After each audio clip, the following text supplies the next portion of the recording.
Hey! Oh, hang on. A little bit of that. Oh, a little bit of this.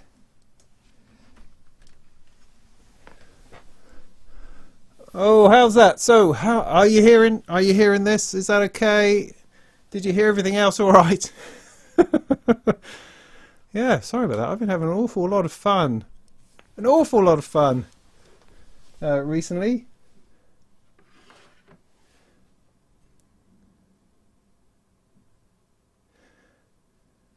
Let me just, yeah, just going to wait for you to say that you can hear my voice. You can hear my voice okay. You could hear that other thing a minute ago.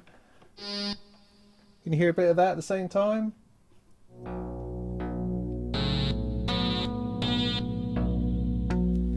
I got a couple of yeses. Is that a yes for voice? Yes for noise? Hearing everything. Good. That's good. Do let me know if it distorts or something weird happens. That's always helpful. So, well, welcome. That was a bit of an unexpected kind of knees up, I suppose you'd say, as we do with these things. Yeah, so I took delivery of the RD8 on Friday. That's yesterday. So I've been having a bit of a play with that, and so I thought I would show you how far I'd got. And the important thing was that I got the two to talk to each other, because that was a bit of a thing. All right, well, let's jump straight into that then, because yeah, why not? You would have thought two devices from the same manufacturer that are born to be together. Yeah, these are the two things. I'm pointing at them over here that you can't see, but that's okay. Let's see over here. Look, those things. Those are the two items I wanted when I was a kid, and I did get the chance to play on an SH101 at one time, which was great. And I saw very close. I saw an 808. That's as far as it got, really. And so it's something that I've kind of always wanted. And so when these two came along from Behringer, I put my order in like decades ago and said, yeah, that's something that I want to have. I don't care about the arguments. I don't care about the criticisms. It's just a synthesizer that I'd really like, and a drum machine that I'd really like, and I felt that those two things together fitted pretty damn perfectly for the sort of fun things I want to do sometimes. And it absolutely is, and it completely delivers. I spend more time on the MS-101 than I have on any other synth so far that I have, and I've just had a fantastic hour or so on the RD8. I mean, how great is that? I mean, I like to finger drum, so that's not a thing particularly for the RD8. So it's not everything to every person, and certainly not everything to me. But it does exactly what I thought it would. Once I'd got over those initial humps, because as I was saying, you would have thought that these two things would be designed to work together. They probably are. So I sat them down. First of all, I played with the RD8, plugged my headphones in, put them on, sat there playing with it. Couldn't get any sound out. Fiddled around a bit more, couldn't get any sound out. Pressed on step rather than pattern or song. Hey, okay, I got some sound out. And then everything was turned down, everything was turned to the left. I had to sort of fiddle around with the knobs and finally got a bit of sound out and was able to create a bit of a pattern, which you have to do when it's in record. You can't do it any other way. I don't know. So that was fun. And then I started getting working on the filter and the wave designer. Stuck into that. Filter. No, that doesn't seem to be working. Okay, wave designer? Is that a similar? I don't know. Playing with that, that doesn't seem to be working. Signals seem to be going in, we press the send button and then you select the tracks and that then blinks away.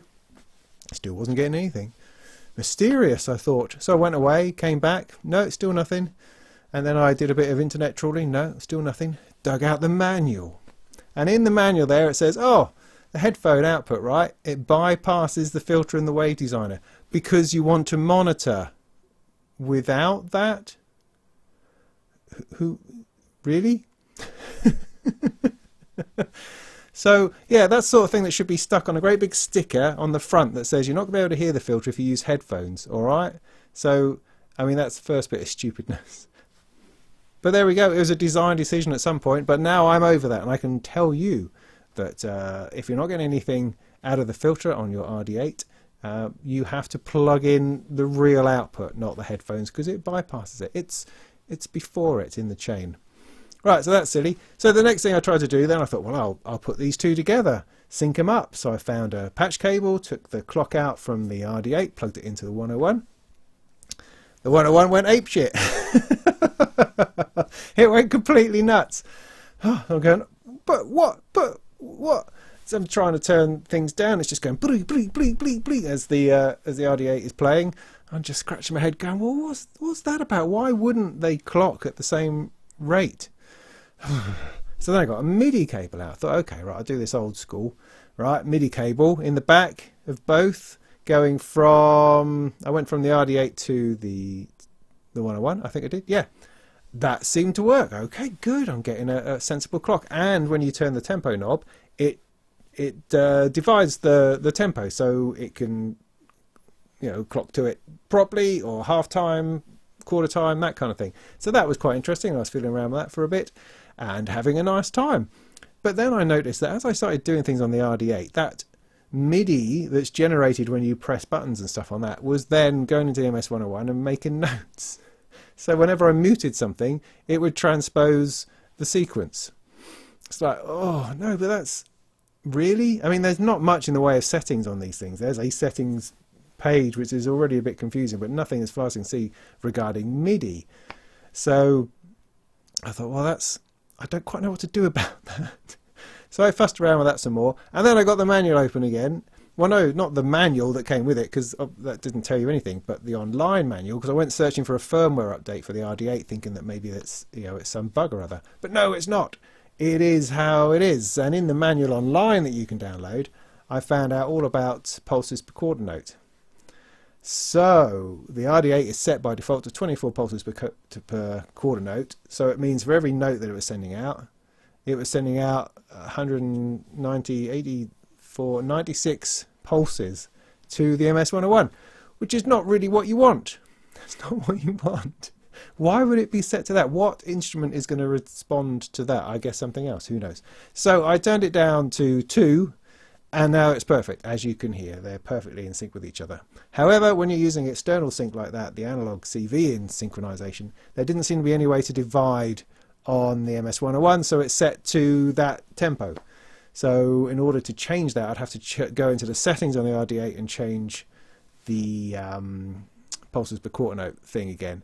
Or alternatively, I'm just going to have to clock them both from something else. I mean, that's the other thing. So that was my little rave jam, and that's my experience of the RD8 so far. Sounds brilliant. Still not quite understanding what the wave designer does and why you have to send things to it. Because in order to get to the filter, you have to go through the wave designer, and the wave designer does something strange to the signal. So you can't filter things unless it's been through the wave designer, which is a bit frustrating. At least that's my finding so far. But otherwise, making the drums patterns on an 808 style-y thing with a bass line from a 101. I'm in heaven. Absolute heaven. Oh, that's extraordinary. Right, I'm just going to have a drink, and then I'll say hello, and we can have a chat and stuff.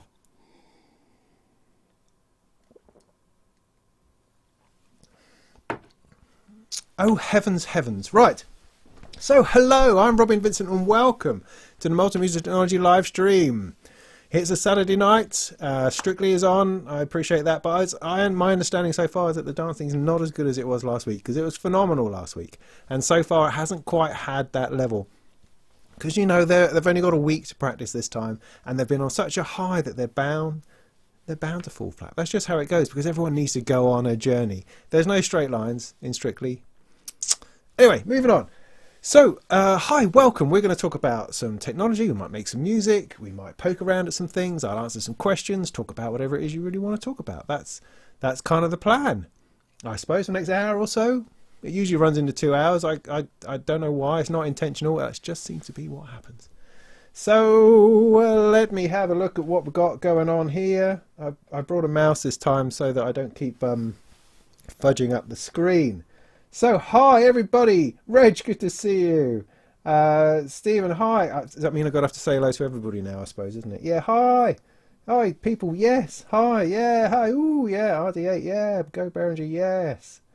Yeah, it's just fun. It's just fun. It's fun times. You got a filter, you got resonance, you got a bunch of kick drums and a clap. What else do we need? Really? I mean, there was one time when I almost achieved this because I had a Revolution 309 from Quasarmidi, but I didn't hang on to it because at that stage of my life I was heavily into folk and it just wasn't fitting. I was laughing, well, not laughing, I was pitying my friends who are all into their dance music and rave culture, man. Yeah, no, I was hurdy-gurdying it and things like that, which I thought was what it was where I needed to be at that particular time in my life. So I had a Revolution 309, which, thinking about it now, is just the most awesome box ever in the world. But I played with one, took one home because I was training myself on it because I was working at Turnkey, but I took it back. I could have it for 50 quid and I took it back. Oh, I'm an idiot. It'd be worth a fortune these days if it still functioned. Anyway, let's not get distracted. What am I doing? I'm having a look at these. They've changed. YouTube have changed the live stream thing. It's all black on white now, and I can't. It's all doing my eyes in. Question: what is the? Oh no, I was saying hello first. Let's get to hellos. Hello. Yes, more hellos. Yes, good. Yeah. So I had a question about the mixer. Ask me again in a little bit because it's behind some stuff, and I'll get it out and tell you all about it. Because it is really good, and in fact I might even do a bit of a demo, but not just yet. So good question.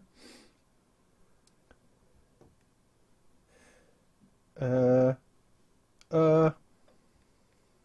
right, sorry, let me just catch up. Hi, hello. Looks like Carling. Bloody cheek. I'll get onto the beer in a minute. Okay, everyone's hearing everything. Okie dokie, Strictly Modular. Hello everyone.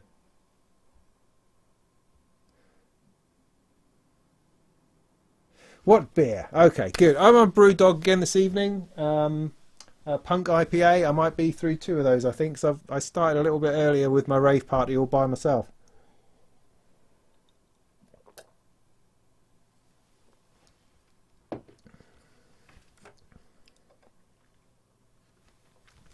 Good. So, yeah, open a beer. What should we talk about? Well, I've got a couple of things this evening. We could talk a bit more about the Behringer stuff, if you like. I don't mind. I could do a bit more on it, which is going to sound pretty much the same as what I did before. That's okay. We had a great open night mic the other night, Thursday night, in Gringos in Norwich. Strange little venue. It's a little tequila bar. It was good. It was good. There was 4 or 5 of us who performed. A bit different. We had a guy playing some acid stuff, a bit like this, but he had a launch pad and a Mac. You know, that's not doing it for real, man. This is doing it for real. Doing it for real. Had a bit of that. We had a guy playing some songs on a nice synth and Ableton Live. We had Tristan and his 8-bit crazy chiptune Commodore 64 SID stuff. He played covers of Jean-Michel Jarre, which was fascinating. Absolutely fascinating. Then I did a bit of a thing. I did this sort of thing because I recorded it. Do you notice? And that twangy sound, the guitar sound, is the 2 HP pluck. It's not a rings or a Platts. It's not a guitar either. It's a 2 HP pluck, which is a physical modelled string. That's all it is. And all I was doing was fiddling around with the decay on that, so that changed a little bit, and then I added other some bits and pieces in as well. And I took the 101 along and played some leads. So yeah, I've got a whole video of that performance from the other night is up on the channel. Go and check that out, because it wasn't half bad. I didn't think it wasn't bad. And then there was a guy who did some jungle mixing, which was all right. It was good fun, and it was a nice night. It wasn't packed or anything. It's always a tricky thing to get people to come along to, but it's well worth it because it's an interesting bunch of stuff going on. So yeah, enjoyed that tremendously. So that was the other night. Other things coming up, we have SynthFest next week. We can talk about that. That might not be a bad idea. Yeah, in a minute. How are you doing? St. Peter's there, are you, Reg? Okay.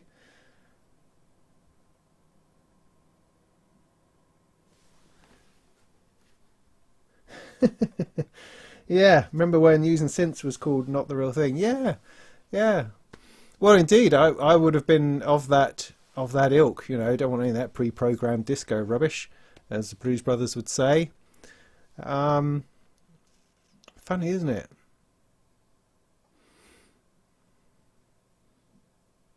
I mean, I remarked, funnily enough, at the open mic how, you know, bringing all this gear and setting it up and getting it to work and having to tune my oscillators, having to tune these bits and pieces in. It's like, God, gee whiz, I used to do this sort of thing on a laptop or on a Surface. You know, I'm just tapping loops and loops are happening. You know, why do I make this so much difficult for myself? I'm always on these waves. I'm trying to simplify. And I had it down pretty off pat, where I'm still performing, hitting off loops, scenes, and bits and pieces, but it didn't really take any setup at all, and that was quite awesome. But then this hardware kept creeping in, and now hardware all over again, great big bags of stuff. It's not easy. It's not easy, but it's a delight. It's a delight. Yeah, interesting. I just got myself thinking, that's all. Got myself thinking.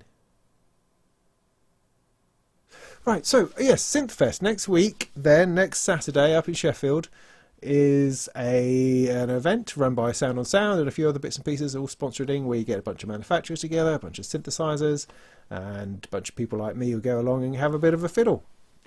And that was the place that kicked me off on my Eurorack journey. I was already looking at synthesizers. I was already a synthesizer correspondent for Gear News, but I hadn't really picked up any much hardware of my own by that point. But so I went to the SynthFest in 2016, you know, expecting to play on a few synthesizers and maybe buy something like a Mother 32 had seemed like a nice idea. And so yeah, I had a look and then got trapped by this thing. The weirdness of it, the playfulness of it.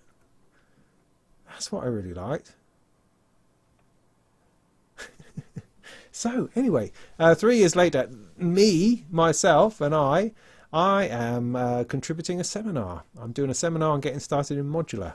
That's at 11:30 in the morning in the big auditorium, room for about 300 people, I believe. And I will be there talking about modular. Now, what is really important to me is that I don't miss anything out, is that I go right for the lowest common denominator, the most clueless person in the room, and that's the level that I want to be at. I want to talk about the case, the power supply, that first module, how that first module then fits with the next module and the next module, keeping to some basics. We're going to talk about, you know, threaded nuts, not threaded nuts. What do I mean? Sliding nuts, that's what I mean. So I've got to get this right. Talk about that. Going to talk about the power supplies and why you don't need to worry about the power supplies. Going to talk about the dimensions, the height and width, and why that works. Going to talk about the flow, how you build a synthesizer voice, and then also how it doesn't have to be a synthesizer. And then I hope to bring in some more eclectic modules, something that's going to put a bit more interest in there, like something like the maths, which is potentially horribly complicated but actually quite simple in places. Something like the Turing machine in order to start sequences going. That's the kind of vibe I'm going for, something simple. And I'm taking this row here, and that's the plan over this next week. So I've got a week before it happens, is to set this up in like a perfect starter rack. You know, obviously, you know, 10 grand's worth of starter rack, say. No, it's not that much. But a single row of 104 HP, what could I put in there that would make sense, that would make music potentially, and also put in some interesting bits because it's modular. It has to be interesting because it's modular. And that's going to be great. And I've only got an hour. I don't know how on earth I'm going to fit it all in, because then we want some room for questions and answers afterwards as well, which will be great. So come along, bring your questions. But I hope to physically put this thing together. I'm not going to bring it made up. I'm going to bring it in bits, and we will put it together during the seminar and hopefully not blow ourselves up and get some sound out. So that should be the plan. Otherwise, there'll be a whole lot of synths and stuff there. I don't know. I mean, Analog Solutions are going to be there with the Colossus, I think. Don't know about any other real groundbreaking stuff. Just trying to think if there's anything that will be a real surprise. Otherwise, I think it's the general stuff. Anybody else got any thoughts on that? Let me have a look through the comments.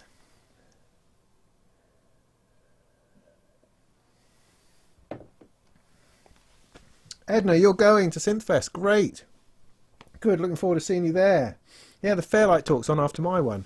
Because I was fascinated by the Fairlight when I was a kid, because my journey in my childhood interest in synthesizers was very much digital. Very much DX7 and sampling, synclavier, Fairlight, all of those things is what fascinated me. Not the old analog synths, because they were boring. Old analog synths, that's 1970s. No, 80s and onwards, we want Orc hits and programming and that kind of cool stuff. So yeah, I was well into Fairlights in those days. Do I want to sit and listen about one? I don't know whether I do. I see, the thing is, my time is really pressured on the Saturday, because after I've only got a couple of hours between my seminar and then a guy called Gerald is on later, who I'm going to help out with, apparently, which is exciting. So I get to ask him about his real Roland gear, so that'll be cool. So I don't have a whole lot of time for chatting and meeting people and seeing what synths are about. So I might have to forego the other seminars, unfortunately, because they look interesting. There's the other one by, excuse me, there's the other one about making music with tape as well, which looks completely fascinating. But yeah, as I say, I'm going to probably have to miss those, sadly. But never mind. Are Dreadbox going? I really hope they are. I mean, I think they've got UK distribution, haven't they? Isn't there someone who represents Dreadbox over here? So they may well be... Because I've never seen Dreadbox have their own stand at SynthFest, but their stuff has been there. The Ariba certainly has been there on numerous stands. So I don't know. I don't know. The Jupiter X, my understanding is the Jupiter X is not out until April next year. So I think it's unlikely that we'll see a Jupiter X. Jupiter XM, yeah, I suspect so. I think that will be there, because they've been giving those away to all sorts of influencing type people. So I think that'll be there. Now that's an interesting thing. I mean, as I said in the Molten Monthly, I don't really know where I stand with those anymore. You see, I talk about workstations a lot, or I mention them from time to time. The big synthesizers that got a whole stack of sounds in, different things going on, sequencers and drum machines and all that stuff, and how it's just not really my vibe at this time. However, I'll caveat that by saying that I haven't really played on one. I mean, Dom from Yamaha gave me a great demo on the Mod X when I was in Toman, and it was fascinating and interesting, and all that FM stuff is in there that we liked on the DX. It's just the user experience that has not inspired me.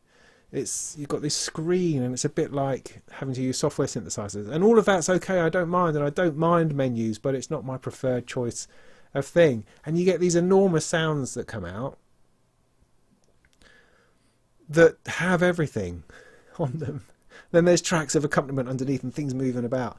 But I don't necessarily want all that to happen for me, if you see what I mean. Whereas I played on a Korg Prophecy Prologue. Oh my god, what's it called? The Prologue. Thank you. Oh yes, the Korg Prologue just sounds superb. You press things and it washes with sound and there's stuff going on. Love it. And you know, an analog polyphonic synthesizer. The Summit, similar. I don't have a better go on that. I did have a bit of a go on it at Super Booth, but I'd like to sit down with it a bit longer and play with it. Similarly with the Peak, I've played with that a bit. But I haven't quite got under the skin of that. That was the thing with the Prologue. You could just turn it on and you could turn knobs and it was instantly fabulous, you know. And that's what I look for in a synthesizer. So, yeah, these big workstations coming back to the Jupiter XM, that's kind of what that is. And I just like having knobs that mean something about the sound. And when you can swap from sound engines, whether it's XVD type workstation sounds or RD800 sounds or back to Jupiter 8 sounds, the knobs don't make any sense. They just becomes a MIDI controller for something. And that's not my sweet spot. Whereas something like the Moog Matriarch, you know, a polysynth which shows you where things are, or the Moog One for that matter, different experience, completely different experience. So I'm also interested to look at the Hydrasynth and the Argon 8 to see whether that offers up that sort of experience or not. I don't know. See, I'm so fussy. I'm so fussy. I know what I like, and I like kind of an MS-101, and I like this. That's what I like, but I'm still trying to find my way into a polysynth because I mean, I don't know. I'm trying to work up a budget for next year. Next year, I'm hoping some kind of polysynth might occur. That would be great, but it's not going to be anytime soon.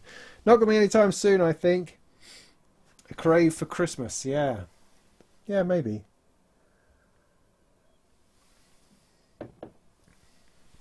I'm always hoping that Behringer are going to give me something. I haven't done yet. So for full disclosure, I purchased my MS-101 and I purchased my RD8. It's my money, bought by me. Yeah, no, I'm not in their books for that kind of thing. Let's all meet up at my seminar. Yeah, let's make me feel really bad. Yeah, that would be great.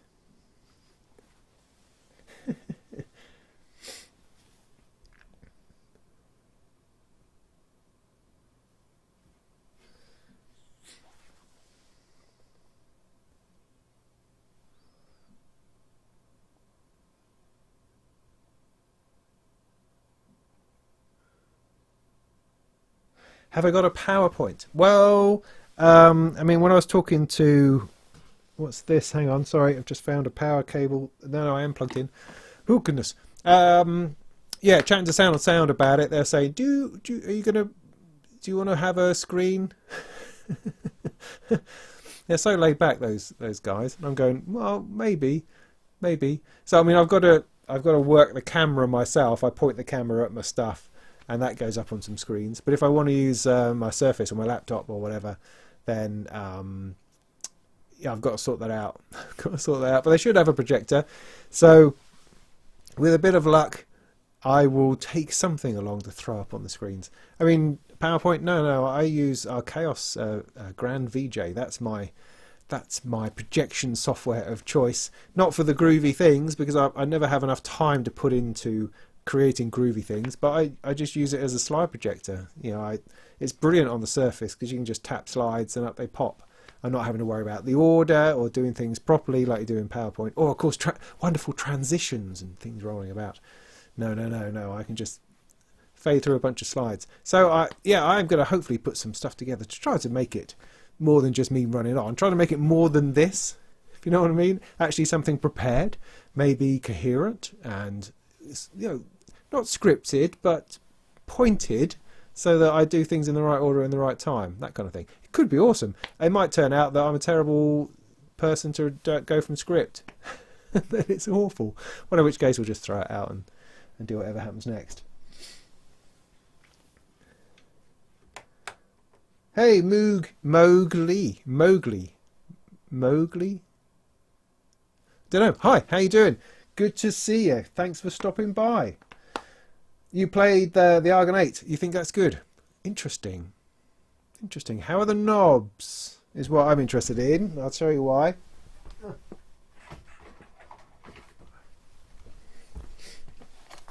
I have the sculpt on my desk at the moment, which is something which is due for review. It just keeps getting bumped off because other things keep getting in the way. I can't find the time, and at the moment I can't find the time because I've got SynthFest to prepare for next week.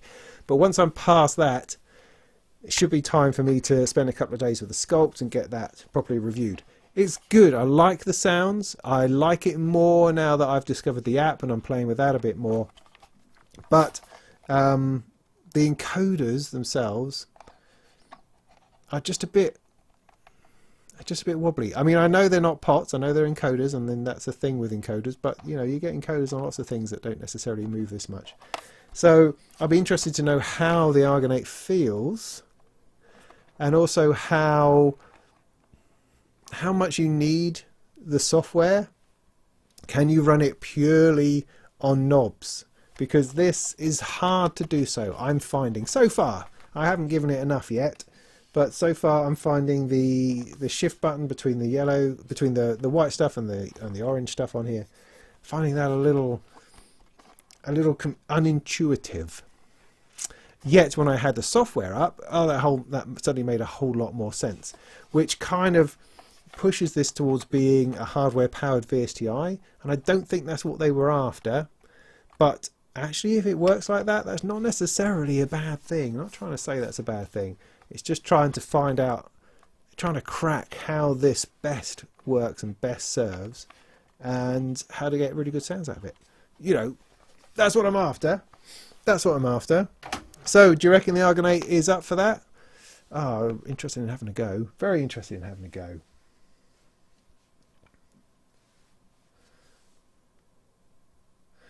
You've moved from polysynths to modular. Yeah, polysynths are weird beasts, aren't they? I mean, I know that I want some pads. I miss pads. That's my main thing. I like to have something going on. That or a Rose piano, you know, which is essentially a tinkly pad kind of thing I'm after with that. Plasticky gate. Yeah.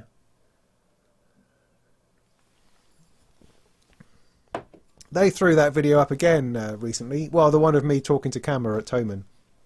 And I was talking about it and I said how plasticky that was. So there you go. So they must be into it in some way. I don't know what else to say. Knobs were good. Great. Felt like $1,500 because it's only $700, isn't it? Which makes you wonder how that ties up with the Hydrasynth, which is $1,600. Because they're both supposed to be, you know, 8-voice wavetable synthesizers.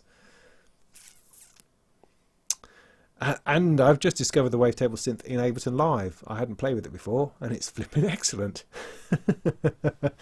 So who needs a bit of hardware then, eh? If you've got Ableton Live, don't know. But that's one of those questions. Yeah, weird slanty writing. Yes, indeed. The design choice on the sculpt is, I don't know. I mean, it's brave and interesting and different. But does it work? I don't know. I'm going to reserve judgment because I haven't spent enough time with it yet. And I want to, and I mean to, and I'd love to, because it's a really interesting thing. There's certainly some awesome sounds that come out of it. But, yeah. Interested to know how well it works. I mean, I've got these other synths to look at as well. In fact, I had this interesting conversation with DJ Falling Girl, I think it is, about the Microfreak today. Because I know everyone loves a Microfreak. Everyone loves a Microfreak. And I have one over there that I can't reach at the moment. Or can I? No, I can't be bothered. And it was interesting. She said, basically, that she was very excited about the idea of the Platts oscillators being inside, and how awesome that is, and how it should be a dream synthesizer. When in fact she was surprised about how sort of crap it sounded. And that got me thinking, because I've played with the Microfreak and I found some really good stuff in there. Again, I haven't sat down with it solidly enough to do a review, excuse me, and I mean to do that. Again, like with the Sculpt, as soon as I go back from SynthFest, I think I'm going to get hard into some synthesizer reviews in order to get those done, because they're important and interesting. But with the Microfreak, what was I saying? Oh yeah, she was surprised about how kind of rubbish the sounds were, and what she said was that the reason for that is that oscillators like the plats, get it right, shouldn't be played from a keyboard. They are modular oscillators, and so therefore should be sequenced. So playing them from a keyboard is always going to sound pretty rubbish, because that's not what they're about. And that just went bing, a little light in my head. That's why I don't like it. That's why I've struggled with it, because I'm going through the oscillators on the Microfreak, going with the horrible touch keyboard in the first place. No, it's not a horrible touch keyboard. It's an interesting and dynamic and creative touch pressure touch plate keyboard. Plinking my way through that, going through the oscillators and changing the couple of parameters on it, thinking, oh, it just doesn't sound that great. Why does everybody really love it? It just plink, plink, plink, plink. So what you need to do is get the arpeggiator running, or the sequencer running, a sequence going into it, and then start playing with those oscillators. Because that's when it gets interesting. That's when it starts to come alive. I mean, I think that's what I found with it. But I couldn't quite get my head around what it was about it that wasn't working for me.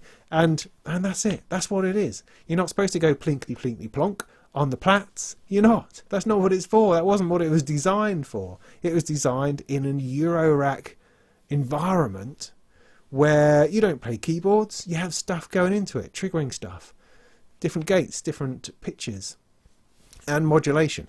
And that's why it sounds so good. That's a little revelation I've had, I think.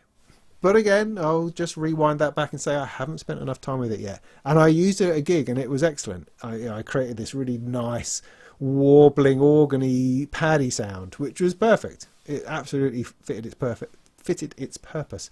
And the filter on it also is good every time. It's really an enjoyable filter. So there's lots of good stuff in there. It just made me aware of my own doubts about it and brought those into focus a bit, which was interesting. I'm here to talk about interesting things, so yeah, that's what we're talking about.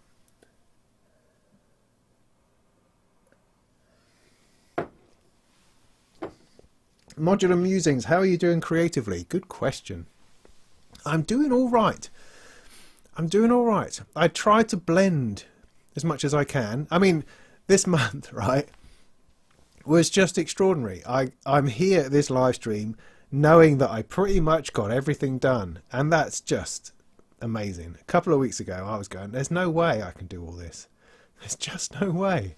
How on earth am I going to fit any of this in? I had videos I've done this month since the last Molten Monthly. I had pressure about doing another audio PC video, got that done, about noise. Brilliant. I liked that. I enjoyed that very much. That worked out. I've had pressure about Descartes' Dream, so I needed to get that. I needed to get that practice Bufacco module done, and I needed to do the surface mount. Those two things were vital, so I squeezed those in last week. Fabulous. Got that done. I've had 2 sound on sound reviews to do and an article for them to do, which I've been slogging away at. And I had one of them which just went on and on for ages because I couldn't quite crack it, and that really sort of ate into everybody else's time. I've had careers in music stuff to do and gear news stuff to do, and then I've got a synth meet open mic on Thursday to prepare for, and then I've suddenly got this SynthFest seminar to sort out. It's like, oh man, so much going on, but yet a lot of it feeds in to my creativity and what I'm trying to achieve. I mean, obviously for the gig the other night, I had to spend time sorting out some kind of patch to take along, but that only took me an hour. I spent about an hour on it. I'd already restricted myself by deciding to take one row to make it simpler. So I took one row off and put a few things in it, swapped some modules around, had a few noises going. I put a sequence in it. I finally worked out how to work the Varigate 4 Plus. Hey! So I used that and had that running through things. Sounded great. And I took along the MS-101 because I just needed something else to happen. So that was great. And I have to say, working with a single row with a restricted number of modules is so creative. It pushes you into finding interesting things. How can I make this interesting? What can I do? Whereas when I have the whole lot, and more besides, you tend to end up doing something very the same. It's interesting how that works. So what are we talking about? Oh yeah, creative stuff. So yeah. So it all ends up being kind of a bit of the folded into each other, but I tend to work really well to deadlines. So when I get given something, for instance, from Sound on Sound to review, I don't have a deadline, but I know I need to get it done pretty quick. And so I can focus on that and get it done. Sometimes when somebody sends me a piece of gear and say, oh yeah, whenever, it doesn't matter, it will knock around for 6 months and never get looked at. And it's not because I don't like it, it's just because I can't fit that in. Oh, anyway, back to creativity. Yes. So, I mean, for me at the moment, creativity comes just through playing with this stuff and spending time with it. And that happens when I need to do a demo or something. So, I built the Chopping Kinky, and so I spent an hour or two playing with that as a WAV folder, putting stuff through it, filming it and putting it on YouTube. And I found that enormously fulfilling doing that. The other thing I've done is that I've decided that I'm going to release an album in 3 weeks time on the 20th of October, whether it's done or not. It's not finished, but I'm fed up with having this thing over my head that it's like I've just got to get it done. I have to find the time. And so putting that deadline in place is going to push me into doing it. The other slight bit of genius is that I write the Studio One workshops for Sound on Sound magazine is one of the things that I do. And so the one I've just submitted is how to use the mastering side of Studio One, because I need to master this album. So I sat down and learned how to use it and wrote about the process of learning how to use it and what it does and what all the things mean. And I can now sit there with my album ready to master going, great, I now know what it is I'm talking about and where to put these, and I'll now spend some time doing it. And I'm going to do the next month one, which I'm going to write about after SynthFest, is what plugins to use on the actual process of mastering using the Presonus plugins. So I'm going to take that opportunity to master the album as I'm going, which is brilliant. So I'm, making it work for me. And it's that kind of creative use of time is what seems to work for me, I think. It seems a bit cheeky somehow. I mean, but it's like the other day I caught somebody said at Gear News that Ozone 9 is about to be released. Am I allowed to say that? I don't know. Anyway, I bought Ozone 8 when it was released last year because I was going to master this album that I'm mastering now. And so I bought Ozone 8 thinking, oh yeah, I'll just plug it into that and that'll be fine. And I've just never got around to finishing it. And it just pains me to think that a whole new version has come out in the time it's taken me to even look at this. It drives me nuts. But I'm going to have a party. I'm going to launch the album. And I've got till the 20th of October to get that in a state that I can stick on Bandcamp or stick on a CD and give away, that kind of thing. So, creativity is something which I have to schedule for. I have to force in some ways. But that's okay, because life is busy, man, and you've got to do what you got to do. I can't afford, unfortunately, to sit on the side of a mountain and ponder these things. I have to go, right, I'm going to sit down and make some music. And that's what this is brilliant for. The drum machine, I can just sit down and start making patterns. I'll come up with the same pattern every time, but play with it. And that's great. I mean, I'm going to be spending hours on that, and I'll slowly start to bring other things in. I'm going to have to work out how to clock them from the Eurorack and start bringing other things in from there.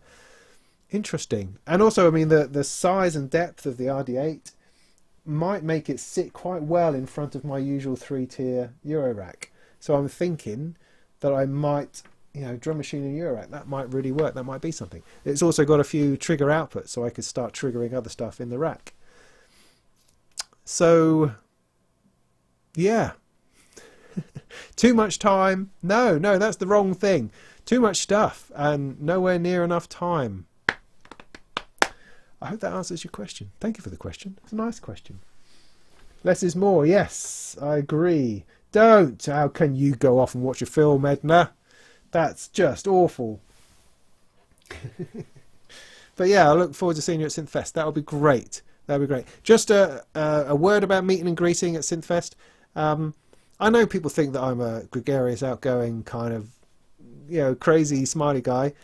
I like to think that I might be, but I'm not very good at putting myself forward in social interactions. So if I'm looking a bit lost and I'm not the center of attention, that's because that's fine. That's normal. Feel free to tap me on the shoulder and say hello. I absolutely won't mind, regardless of what I'm doing. That's completely fine, and I won't necessarily know what to say, but I'll be very happy that you said hello, even if I just garble something incoherent and smile and then wander off as if I'm really embarrassed. Just, we have to deal with these things as people, and so I'll just say now that I'm really happy to meet you, so that I don't have to be all anxious about saying the right thing at the actual time. Yeah? Well, unless you're an idiot, in which case, whatever.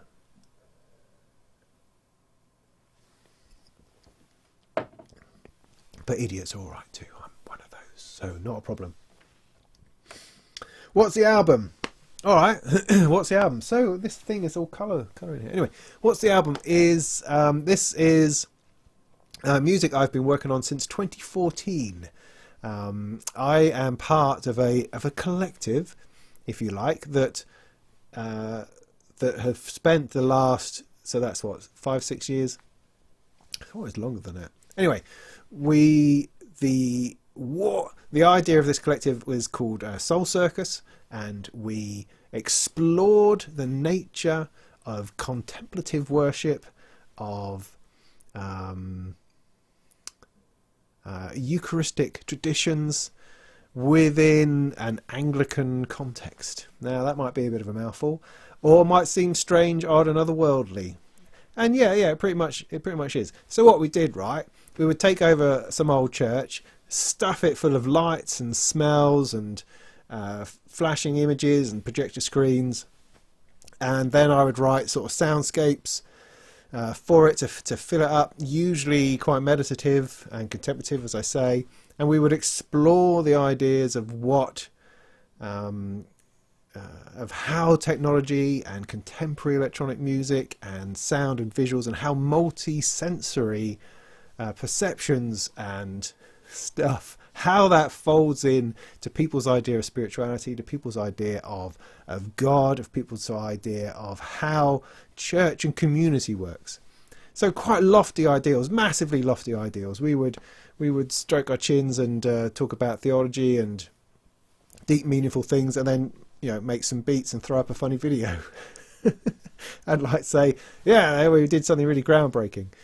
So I wrote an awful lot of music for all of that, and we would do it. At one point, we were doing it every other month, so there was a lot of stuff that I was going through, creatively wise, and I wanted to pull it all together and trying to draw a line under it, I suppose, because although Soul Circus is still a thing, we haven't done one now for about 6 months, but it's something which may pop up from time to time. I feel that my approach to music is changing, and what I'm doing is changing, my emphasis is changing, and so I want to bring us together and say, here's a body of work that I did for this thing, for this event, and it's good, and enjoy it. And I'm now going to start doing other things. I mean, the other thing is that it was all in the box. It was all built on computers. I did it all in software. And I've now moved on from that. And I'd like to start releasing new music in a different way, in a different form, using different instruments. And also stuff that's not necessarily so overtly spiritual. you know, but stuff which is perhaps more accessible to a wider audience. I don't know. It's just, I just feel like there's a change, and there's something that's moved, and it's time to put that to bed somehow, and then move on in a different way. And so that's what I plan to do. So some of the music is not very well mixed because I can't find the originals, the multi-track, if there was any. Some of it was kind of improvised and put together last minute. So I'm going to do my best with the mastering to try to equal things up and make it sound half decent. But I was listening to it back as I was writing the Sound on Sound article, and it's really not bad. It's really not bad at all. In fact, the funny thing was, I found a song today that I'd missed, that I didn't even know that I had. I found a version of that, was able to put that in, throw that into the mix. But there is one song that I haven't finished, and that's a shame. And that's going to be the priority after SynthFest, is to finish that damn track. And that would be great. I mean, it's got a lot of vocals in it, and I've changed it immeasurably from where it started, and it kind of got a bit messy, and I'm just starting to pull it back together again now, and I think it could still work. So I'm hoping to save it. So yeah, that's what that's all about. Always happy to talk about it. I mean, I have existing music out there under the name of Molten Meditation, and this will be released under that name as well, Molten Meditation. And my previous albums are full of ambient electronic music with words of scripture threaded through it. So the idea that you meditate on these particular verses. You know, I did all this stuff for a reason and an intention, and I've gigged this stuff at festivals and big church events and stuff, and it's been great. It's been a thoroughly rewarding and edifying experience. So you can go and find that's on iTunes, Spotify, all those sorts of places, and also on my Bandcamp page is the fourth album, which took in instrumental versions of some of my favourite tracks from the other ones. So there's no verses in it or anything. It's just instrumental music. So if you're interested to know in what it was I was doing 5 to 10 years ago, 5 years ago, then that's a good indication. But as I say, all of that music was in the box. It's all software based, whereas now hardware based. Yeah. So there you go. You ask a question, you get a response. What can I say? Oh, thanks, Mike, for talking about listening to my recent open mic thing. Yeah, thanks. Yeah, that's great. I was very pleased with it. Yeah, I was pleased with it because I said I made it a bit simpler by taking only one row. What that enabled me to do is I wasn't quite so dazzled by everything being there. I knew what was there. I had less to do, which meant that towards the end I could start messing about with it. I could start improvising properly rather than just turning stuff up, turning stuff down. I was able to start changing the patterns, changing the nature of things, changing the gates and the speed of things and bits and pieces. And that was really good. That felt really good. It felt I was in command of something. And so, yeah, getting somewhere with these live things. I mean, it's always an experience because you're trying to put something together. You're also bringing something, trying to make it work in an unusual space. We can't hear properly necessarily or see right, and there's pressure and there's nerves. All those things are really good to practice at with these kinds of open mic nights. As well as it just being a friendly community type thing to do. It's cool. Thanks for that. I appreciate it.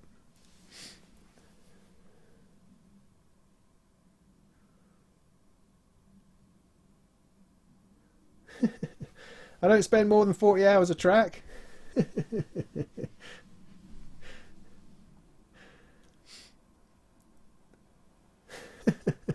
I don't quite know which way to take that. I mean, because, as I say, this Maker of the Universe track that I'm still working on, I've put a lot of hours into. But other ones, you know, I've written in an afternoon. Well, like the track I did for Thursday night, the patch on here, I put it together in an hour before I went. You know? So, I don't know, that is one of the things with software. I find you do end up putting a lot of time into it. I mean, the way I'm doing things at the moment is that I'm not even multi-tracking. I mean, I did at one time do multi-track. I've got an ADAT box down here, go through that into my computer, stream it, mix it.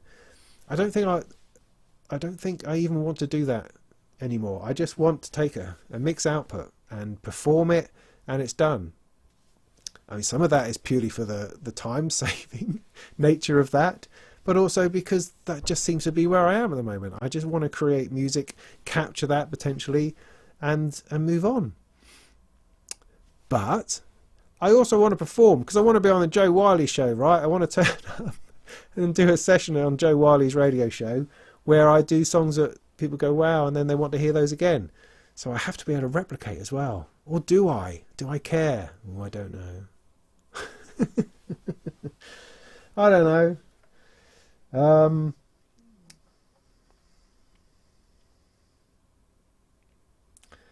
Oh, I missed what that was about.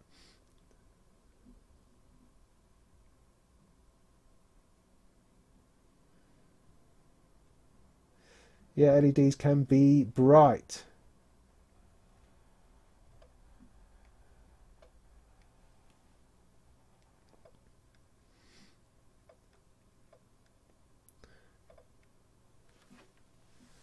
"9 o'clock service in Sheffield." Yes. You'll have to experience that again. Wow, that's interesting. I have a lot of views on the 9 o'clock service. Do you want to hear those? I might have to open another beer. The new Bastel random generator module. Yeah, I saw that. Wrote that up about on Friday, I think. Called the... No, I can't. What's it called? No, I can't remember. But it was their first black one. It was a black module with 3 channels. See, this is interesting because I think it could be something that I want. Let me just finish this bit.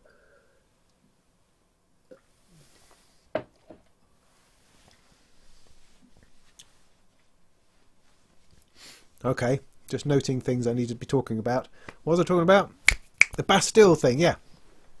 Because, okay, I've got my drum machine, which is, just put that to one side for the moment.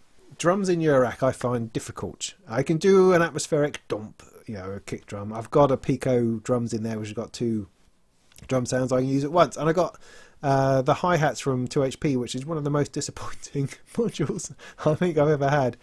Oh, that's just, oh no. But I go with it. But the RD8 hi-hats on that are just fantastic. The 2HP hi-hat, no it ain't. Anyway, I've been looking for a way of doing drums in the Eurorack, and that's troublesome. I've used the random rhythm a lot, the Vermona random rhythm, but it's really good as a clock source and a source of interesting clocks. It's less good, I find, as a drum machine because,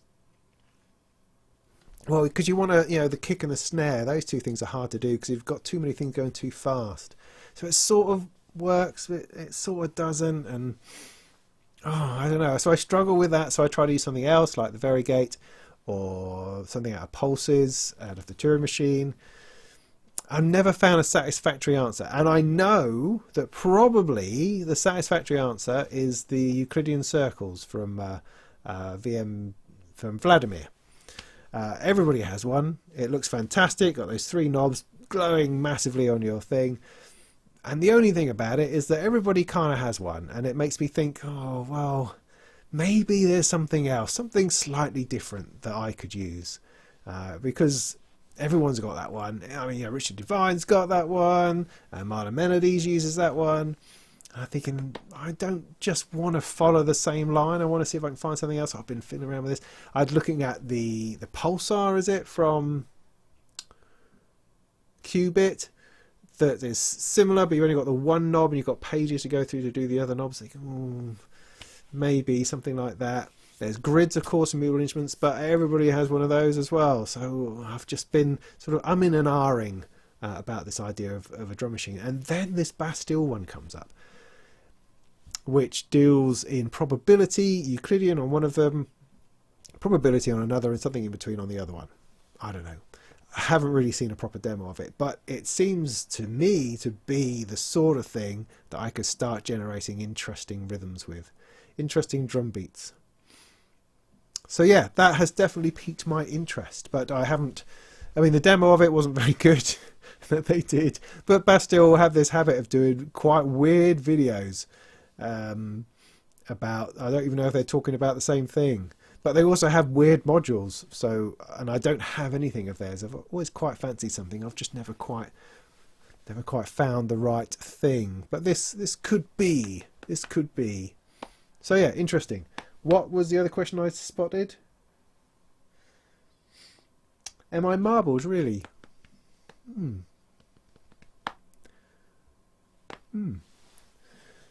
Maybe.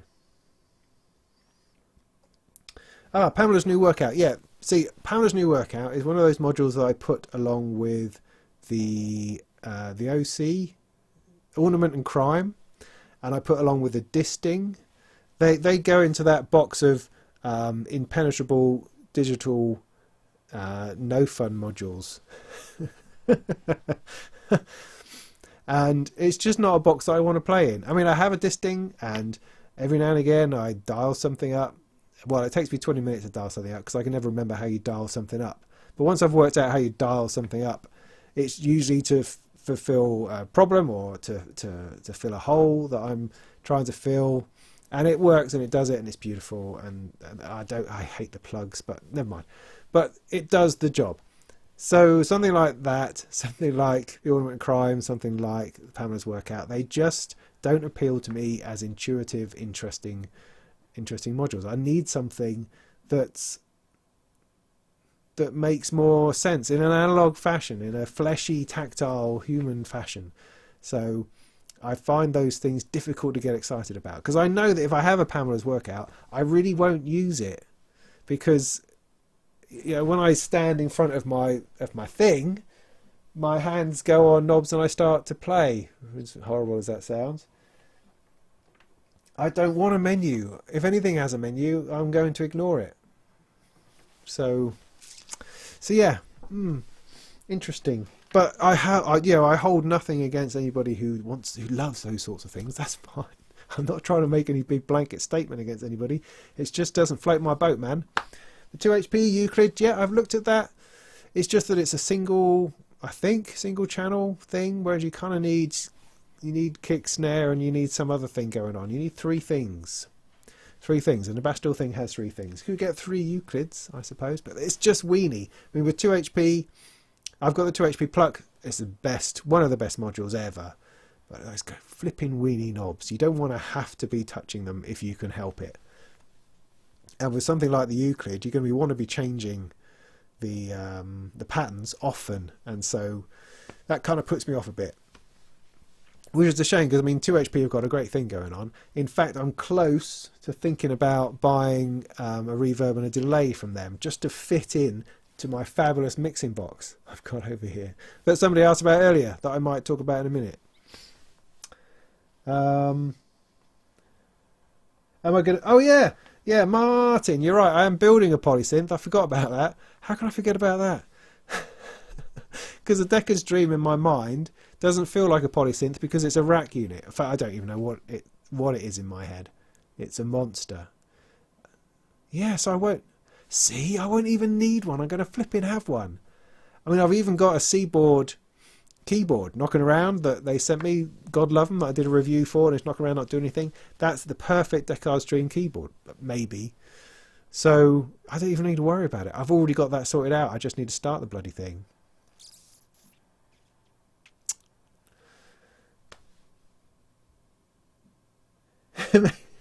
all right, official E2600. So this mixer, can I pull that out of here?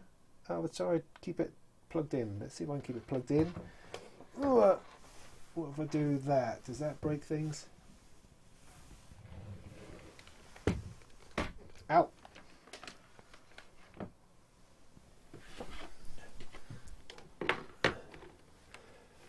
Ah, right.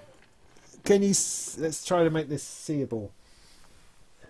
Now I'm going to do a full review of this, and to show why I think this is the best Eurorack mixing solution, right? This thing here. What is it? Tesseract Modular.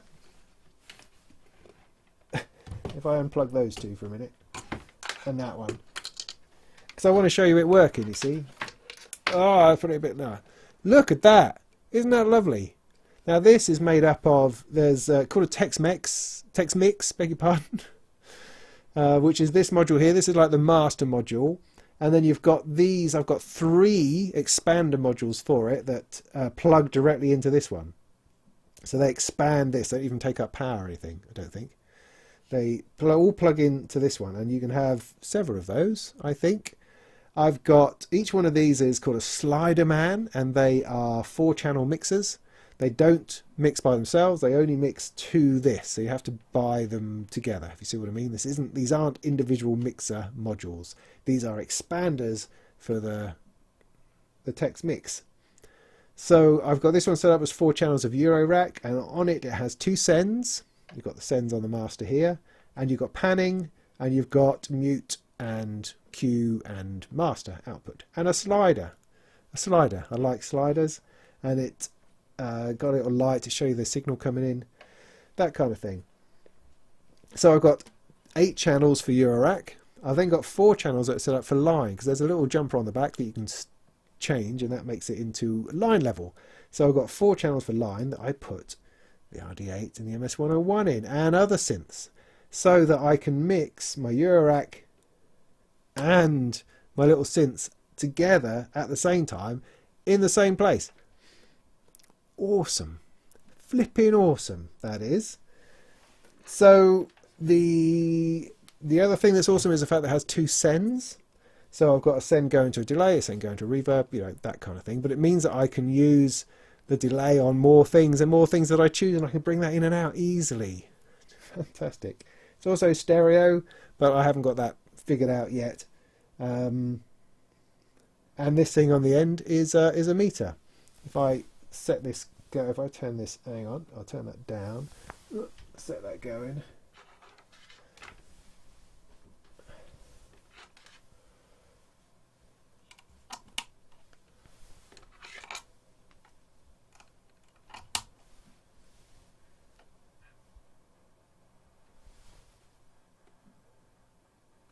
Like that. Can you see that? Isn't that fabulous? I mean, this is a silly thing, really, but I just really liked it. And you can, if I can remember how, is there a button on it? Yeah, I can change it to different patterns.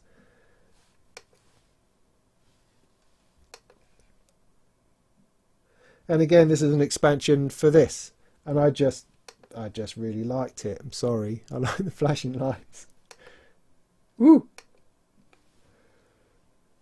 Like that. So if I bring the I need to bring this into master output.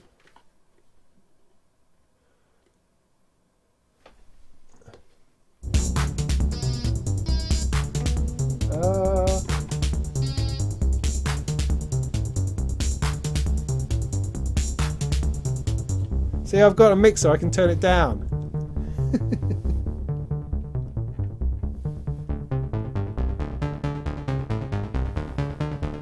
So I've just got the stereo black delay from Erica Synth plugged in for the delay.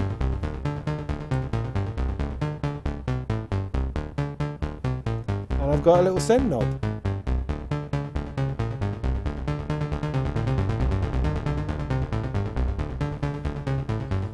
There's a little mixer.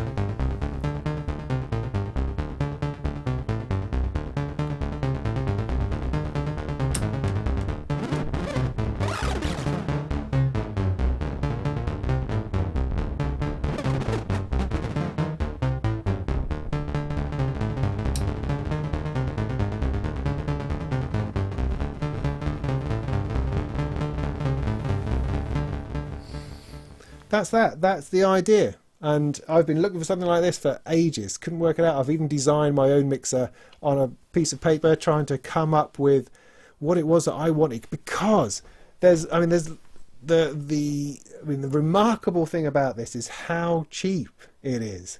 And I don't mean cheap to say that it's a bit crappy. I mean what great value. Now, of course, I can't remember how much it is, but things like the WMD performance mixer, that's 600 quid. You know, the Bafako one, the Hexmex mix, something with the expander, you're getting into nearly £1,000 for all of that, I think. Whereas this was like 300 quid. It was half the price. And I've got 12 channels. 12 channels of mixing. It's no EQ. Who uses EQ? Don't use EQ. Not on synthesizers. No, not really. So I don't need any EQ. I knew that. I mean, that's the thing. People say, get a mixer, get, you know, a desktop mixer. But I don't, you know, a desktop mixer is this big and I use this part of it. That's all I use. I don't use all this other crap. Don't need it. I just want to change a level. A pan would be great, because particularly if I'm trying to record directly to tape, you know, I'm recording the output. I'd like to be able to pan it around a little bit. And then to be able to add delay in and reverb in. Fabulous. That's all I want. And so in this little gap I've got here, I figured I could probably get a 2 HP verb and 2 HP delay, and maybe that would make that perfect. I mean, I've only put that in this case because I happen to have this case spare. I mean, it might be better in a bigger thing, but I'm also building a travel case thing. It's one of my little DIY projects that I'll get around to eventually. Maybe it will transplant into there. I don't know, but I just like the fact that it's quite compact, that I could actually take it off and use it as a mixer for something else. It doesn't just have to be for Eurorack. So beautiful. There you go. Tesseract Modular. Lovely guy over there who does this is he in Spain? Possibly. Forget. But yeah, great stuff. Very well priced. Great. If I could find any criticism, no, I can't really. I mean, the mutes aren't Vactral mutes, but I've not found that a massive problem so far. And they're a little bit too easy to accidentally push the whole way across.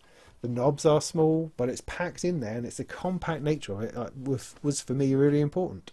So yeah, what a great thing. I'm so happy with it. So happy with it. Some of these things just come together. Do you know what I mean? And that was a real find. But yeah, I'll do a proper video on that soon. Oh look, there's your own comments commenting back at you. So see, I'd quite like to have another beer, but I'm already feeling a bit kind of way. So maybe I shouldn't. Oh, sorry.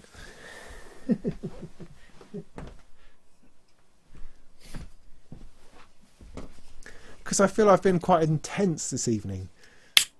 I feel like I've, I don't know. I feel like I've given a lot of myself already. I feel my voice going. See, in typical form for me, because my body hates me mostly. My psyche hates me, because I have this awesome opportunity next week at SynthFest to do this seminar. My body's going, no, you're going to lose your voice, you're going to have a terrible cold, you're going to feel miserable and have a horrible time. And I'm working up to that now, which is good. I can feel my voice already tickling, the back of my throat, starting to go. Awesome. So yeah, that's the other thing. If you're going to come to greet me next week, I will probably breathe germs all over you. Nicely poured.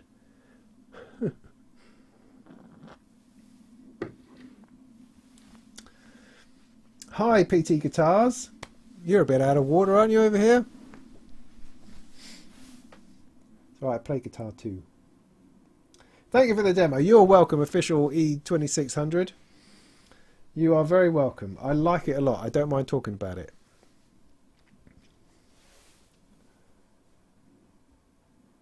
Yeah, the lights are pretty. Well, lasers is a whole other thing. I've been looking into lasers, Eurorack lasering. Because, I mean, one of the things I've really enjoyed about my work with Soul Circus is that not just producing the music, I'd also produce the visuals. So I would do a lot of video projections, lots of video loops. Thoroughly enjoyed doing all that sort of thing. Oh yeah, talking back to 9 o'clock service again. Although, Andrew, did you say you wanted me to talk about that? Because I don't mind. Don't worry.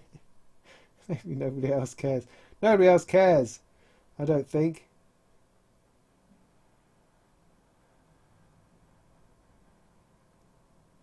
Oh, well, yeah, no, he did say something. All right, then, so go in a nutshell. Then 9 o'clock service was this, what became known as alternative worship, where The traditional ideas of church that we know of standing, hymn, sit down, prayers, standing, hymn, sermon, coffee, home, that kind of thing, was subverted in the 1980s and 1990s by various groups who just wanted to do it differently, needed to break with tradition and start forging their own path, which is a great thing, and people still do that to this day. But there's one particular church in Sheffield that did this service called the 9 o'clock service, which, depending on who you speak to, it was either the most awesome thing ever or the most terrible thing ever invented.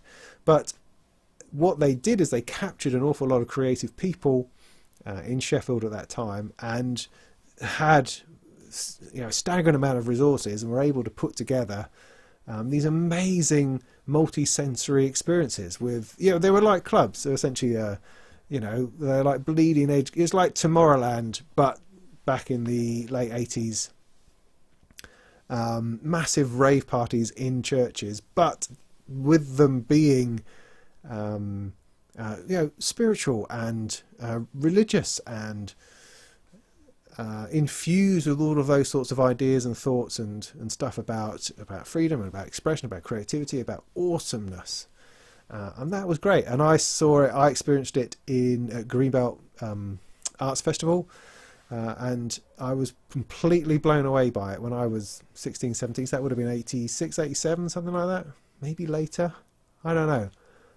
But the first time that they went to Greenbelt, it was completely extraordinary. It blew my mind. As someone who had grown up in the church and grown up with relatively traditional church experience, but in our particular time, we were also being given license to be creative in our own church, which was awesome. I mean, whatever your views are on Christianity or spirituality, the church can be an enormously creative place. It's a place that empowers people to play music, to learn songs and to learn instruments and to play in a group. I mean, I've been playing guitar in church for like 30 years, 40 years, 30 years, 30 years, 40 years, something like that.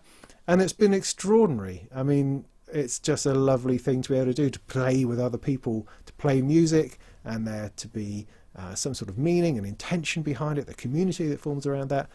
Extraordinary thing. If you think about all the singers that come out of church choirs to go on to bless the world with their awesome voices, and that it gives people such an opportunity to play and to help other people on their own journeys. Anyway, blah, blah, blah, blah, blah. The 9 o'clock service up in Sheffield was blowing everybody's mind. Now, sadly, the guy who ran it, Chris Brain, I think he believed how awesome he was,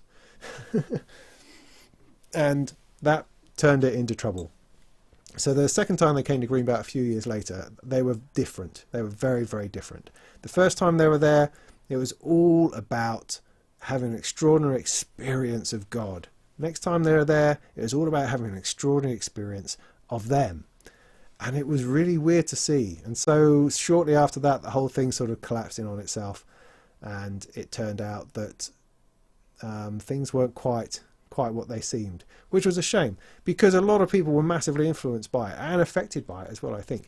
But the positive spin on that is that a lot of people came out of that or experienced it and moved on and started their own things and their own movements. And I was very much one of those people, and I've always been inspired by that, and since that pushing to push the boundaries of what's knowable and what's allowable within a church context.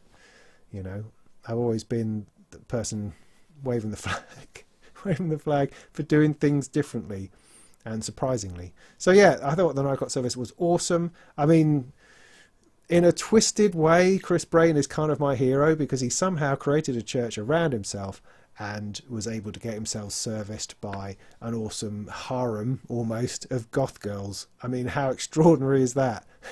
I mean, it's horrible, absolutely horrible. The whole thing was a disaster, but there's a part of me that just goes, wow, that's amazing. How did he pull that off? But then I'm a terrible person, you see.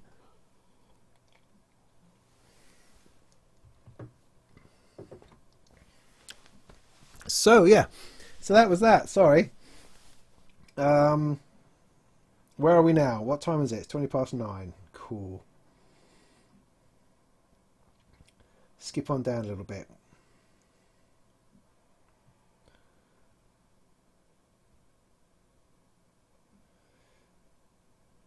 Yeah, lasers we're talking about.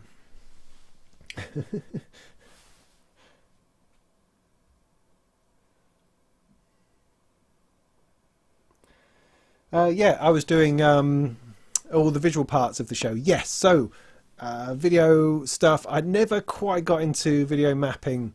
That was just too hard, too difficult, too time consuming.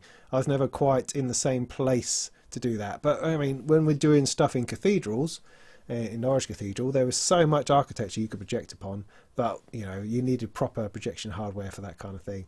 And it took time and energy. We were always trying to squeeze ourselves in between 3 other things happening, so we would never have the time to pull that off. But it was something that interests me a great deal. But I've kind of made my peace with video VJing in that I don't have the time to do it. I enjoy it. I love it. I love making video loops of stuff and playing around with that. I just I have too much other stuff going on musically, technology wise. I don't really have the time to give to the video side of things anymore. But lasers, I suddenly think, oh, is there something I could do with lasers? Maybe. Does that mean I have to get a smoke machine? I mean, that's quite exciting. That's quite exciting.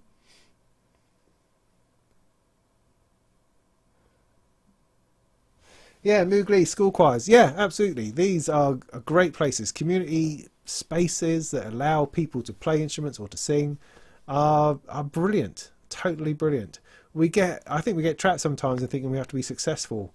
We have to be ploughing our own thing and get a deal and make music that way, when music just needs to be accessible and available for people to do and to play with. That's why synth clubs are so good. You sit down and you just fiddle around with your stuff. Those are excellent. Well, folk nights, I mean, they pioneered the idea. Well, I think humans pioneered the idea of sitting around a piano or sitting around a campfire just doing that sort of thing. And we can lose that sometimes in electronic music, and that's why it's so great to come back together in some kind of SynthFest or into a synthesizer meet or a modular meet. Those sort of things are great. I think they're so important. I'm so glad they exist. And I'm so happy that there's one in Norwich that I can get along to. Not that I get along to it every time, but I do try my best. And they're great things. And, you're starting to forge relationships and meet people. And it's great. It's just awesome. Music is such an awesome thing, isn't it, everybody? Anyway. Hello, Jim Shannon. Hello. You're saying hello directly. Good to see you. Good to see you. Whoa.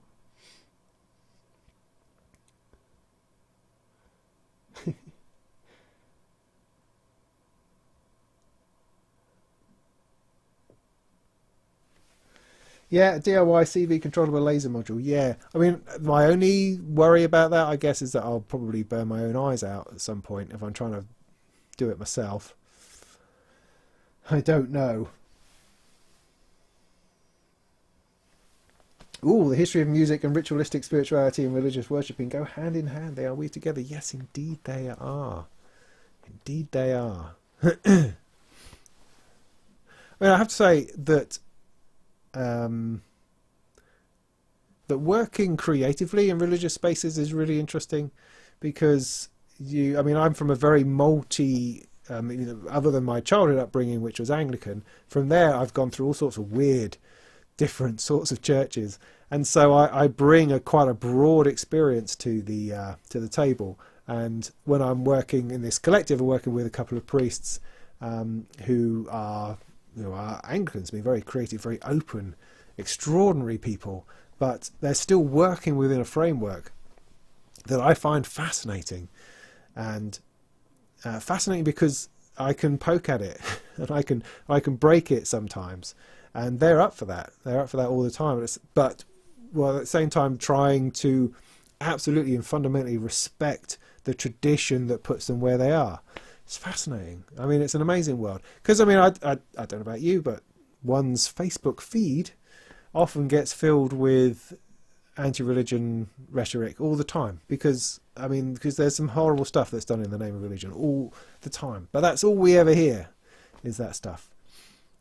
And it's really sad, because there's so much, you know, the church in any situation has so much to give. I mean, largely, not always, but if people dig in, there's kind of extraordinary people, extraordinary things, extraordinary amount of support and community and possibility and creativity and freedom and all sorts of things in these places. And they're fascinating, and they carry so much history, can carry so much history and length of stuff, ways of doing things, ways of being that we lose in other spaces. And sure, there's loads that can be criticised. I do that. I have broken all manner of things in my own church experience, and fixed some and not fixed others. You know, some things need to stay broken, you know. But it will always fascinate me. It will always be interesting to me, and I'm always happy to talk and chat about it. But you know, I'm not the sort of person who's going to push anything like that at anybody at any point. We do what we do.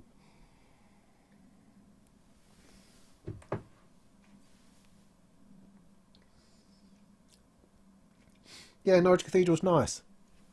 I enjoyed doing stuff there very much. It's a good place. The Robert Henke's Luminaire shows, lasers for the win. Yes. Where would one purchase a Tesseract? No, as I say, Tesseract Modular. If you Google Tesseract Modular, I think, and he's in Europe somewhere. I think it's Spain.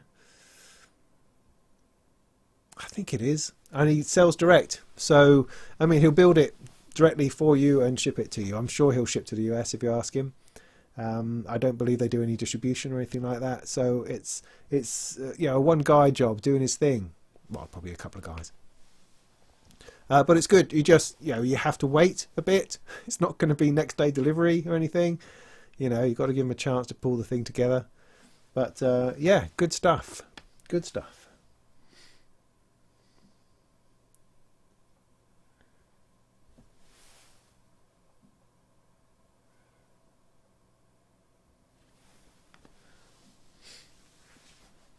Cool. So here we are. Was there something else I was going to do? Oh, there kind of was. I don't know that I am now. I had it sort of penciled in the back of my mind to do the Dino Park thing. Do you want to talk about the Dino Park?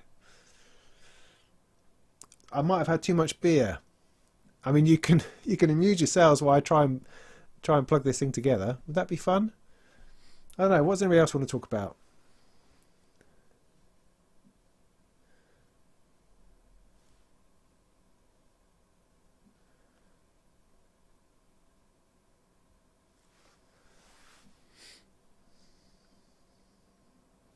I can have a look, couldn't I?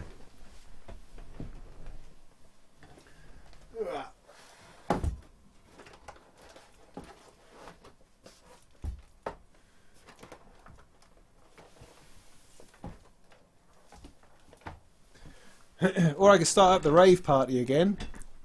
We could have a bit more of that, if you like. How's the Descartes Nightmare coming along? I'm going to start it after SynthFest. Next week I'm too tied up in preparing for my seminar, and I've got other work to do, writing bits and pieces. After that, I've got this to build. After that I'll start on it, but it's not going to be too exciting too quick, I don't think, because there's things like the power supply module to build and the input-output module to build, because those are the smaller bits, and I think I'll tackle those first just to get those out of the way. Then there's the main board, which will be fun, and then the 8 voice cards. So yeah, I'm just gonna get stuck in. Oh yeah, I've got these things. I've got this. I showed this at in the Molten Monthly, which is the Bafako VCMC, which I still haven't worked out what that is. I've got it upside down. But it's, my understanding is it's a voltage MIDI controller thing. So I think you send pretty sure you send CV in and then it takes MIDI to things to control them. Interesting. So they've got something special going on with Bitwig with it, and I need to run it with Bitwig to see what that's all about. Might be able to have a go at that next week. That'll be fun. Might do that. What on earth is a Dino Park? Thank you for asking. Thank you for asking. Dino Park is...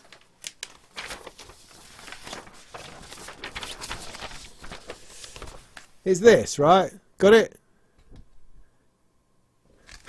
Good. Right, what it is a DSP module in a little box that runs some old synthesizer emulations, all within the box. Yeah, you can build it yourself, build the box, put it together, connect it up via USB, and you play the sounds. I mean, we could try to make that work now. We could. I mean, how hard could it be? It's just that. I've just shown you it on the screen. It's now coming up to me. It's just that. It's just a few nuts and bolts.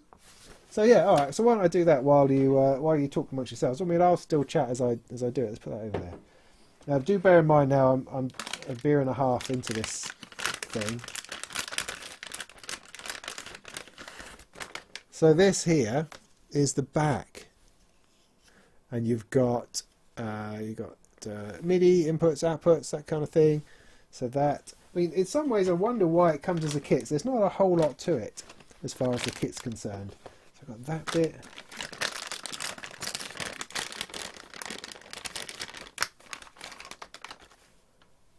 Now that's the front panel. See, this is, if you think of something like, I can't remember now. It's like a host box. It's like a VST host box. Does that make sense? So it's a hardware running software synthesizers. That's the idea.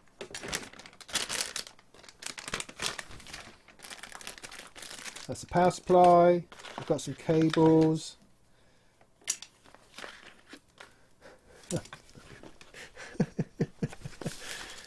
This has got to be nuts, right? Okay, so I've got a couple of lovely bits of, sharp metal there.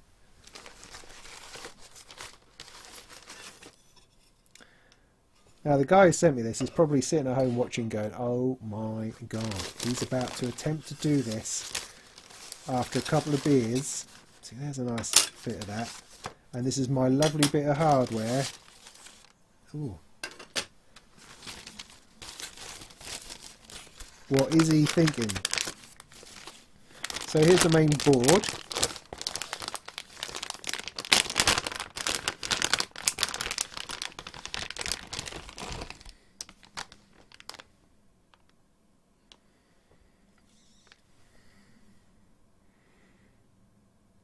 All right.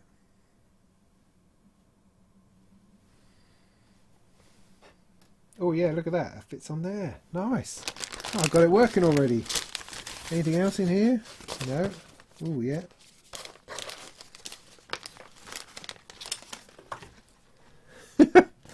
Oh, right. So yeah, let's see if we can do this without breaking it. So I've got a. So that goes on there. A few screws. Got some screws here.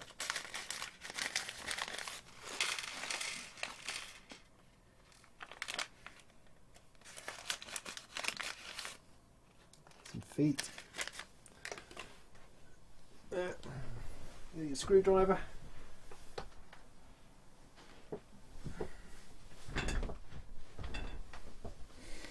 Take my glasses off.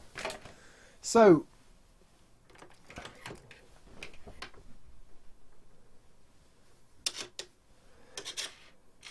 you, somebody's just said about all, yeah, VI hostbox. That's right. Okay. So, Johnny, you said you've noticed all your modules are for MS. How do people feel about individual brands? So here's a question for you. If you're a modular person, or if you're a hardware person for that matter, is the brand important, or are you more interested in the functionality? Is it functionality first, brand second? Is it brand, and then you try to find the functionality that you want? Do you tend to find you have all the same stuff?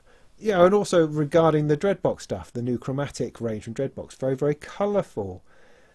Is that offensive to you, or are you a silver and black person because we have to be? or don't you mind a bit of colour in your rack?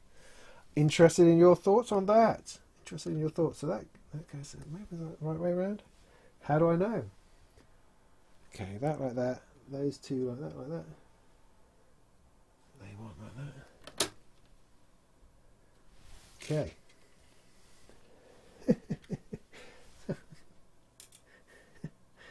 Oh, I can already see this is going to be a disaster.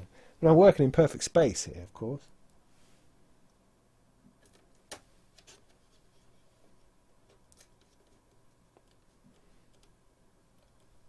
No.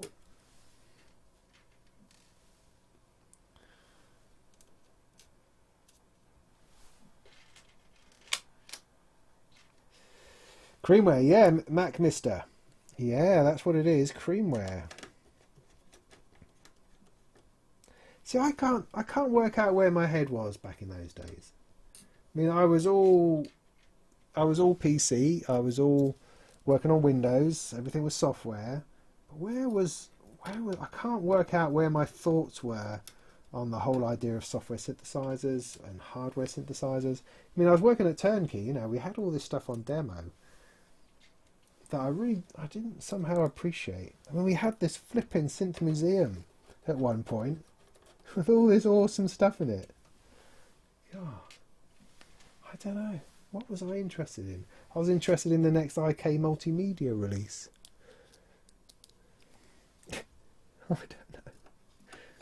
I don't know. Maybe it was greed. Maybe it was purely because I knew that I could get lots of software for free. And maybe that was it. Whereas no one was ever given hardware away. Don't know. Anyway. Yeah, Mark, I agree with you. The XAOC, which you pronounce in some strange way that I can never remember, XAOC modules, they always look awesome. You could have a rack of those and feel like you're in some kind of Soviet bunker. I agree. I think they all look fantastic with the best names for anything.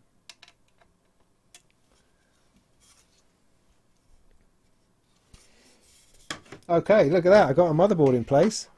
It's not difficult, this kit. It comes as a kit. Not entirely sure why. I think because you can buy optional modules for it, and maybe that moves things around. Okay, so wiring wise, that goes. Okay, so this is the back. Is it? Yeah, so that goes here.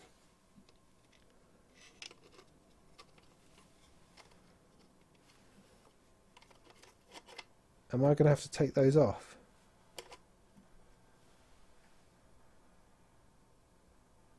Maybe.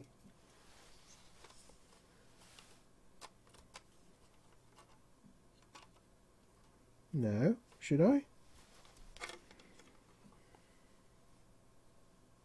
Yes, I think so. Alright, going to have to take these bits off, I think. Yeah, okay. And the shroud, how much of the shroud? How much of the washer? All of it? Okay.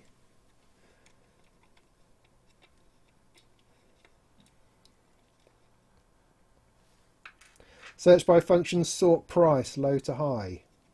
Alright. Chaos devices, is that what they call them? That does seem weird. Chaos? Is that? I don't know. Pronounced chaos. Really? XAOC? How does that work? How does that work? I mean, I believe you, I suppose.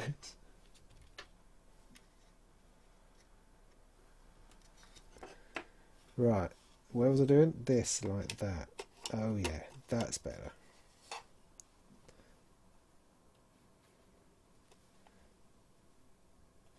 I don't know. Yeah, no, that fits. And that goes inside. So, alright, so if I get away with not dropping anything on the floor, that'll be a flipping miracle.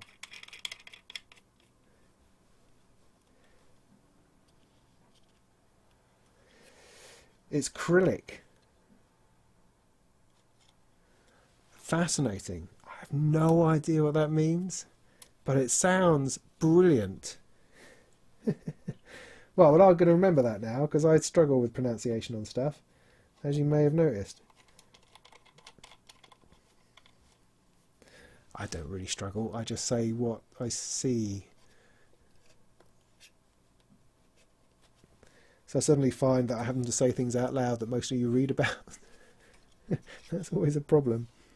Okay, look at that. So look, I've got the back on. I've got a bit of a PCB going on. I've got my fingers and greasiness all over it. I got that bit secure. That's really good, that. I can squeeze up a little bit.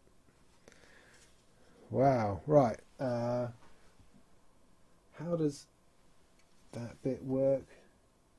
Do I put the front on now, or do I need to put the sides on, I think? Sides, yeah. So, something in here. Try an Eastern European accent. I don't know that I can pull that off. What do you mean, like Count Dracula?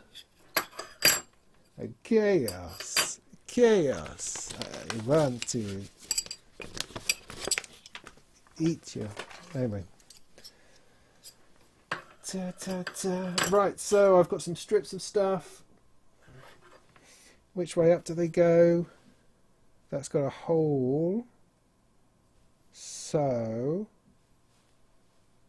that must go on the side. Ooh, yeah. That might work. Look at that. And this go on that side.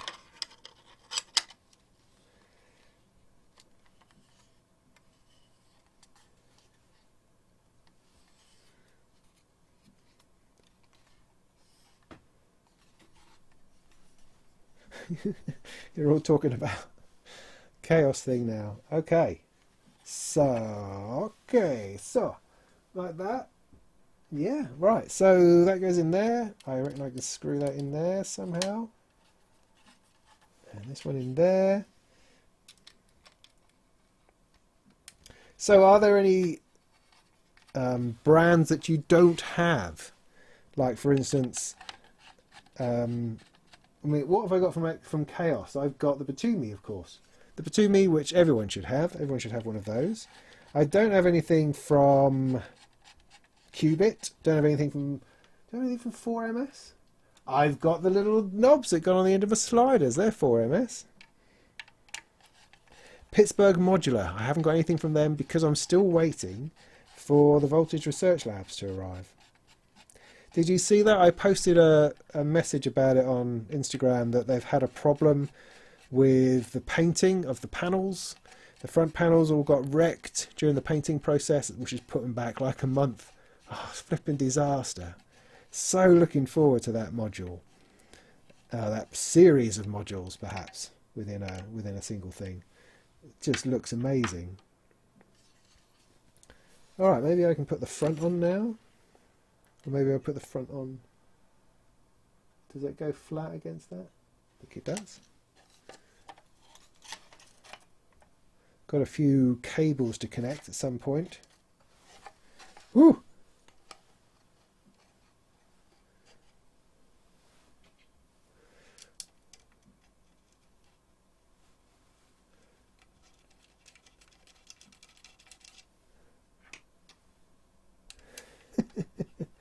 You don't have any mutable.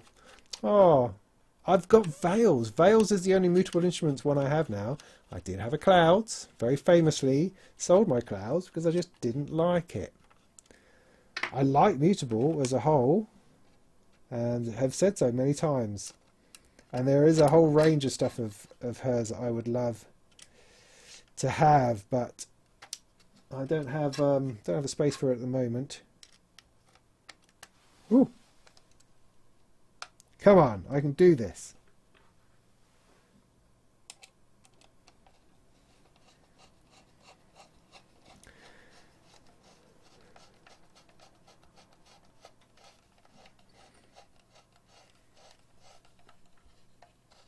But there are some companies that you feel you could have an entire rack filled with just their stuff. In fact, most of them are writ like that, I think.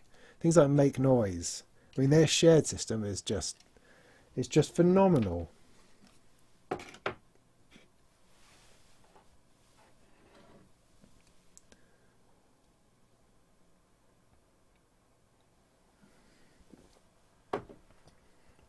IntelliGel, they've got a quad VCA that I thought about before I got the Veils. That would be the alternative. They've also got the Dixie, haven't they? IntelliGel, Dixie oscillator, and they've also got the acoustic modelling one. All those are interesting, I find.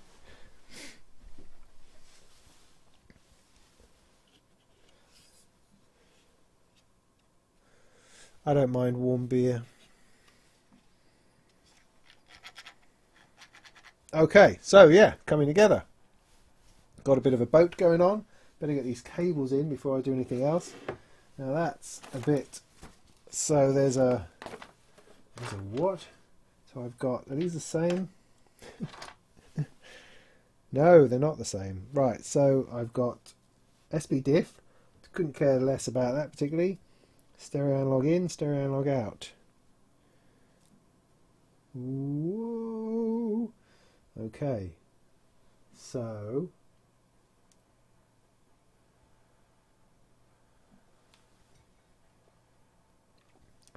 stereo analog out doesn't appear to be connected to anything on there. They go SB diff out to SB diff out.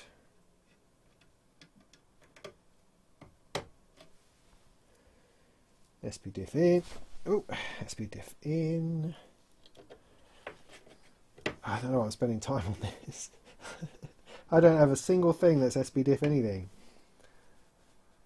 And this must therefore be analog in to analog in. See, it's an easy kit. It's not as if it's difficult. You can do it while slightly drunk. We're not there yet. We're not out of the woods yet. So I've got MIDI going this way. That can only go one way. And this is UCC, whatever the heck that may be. And that goes in there.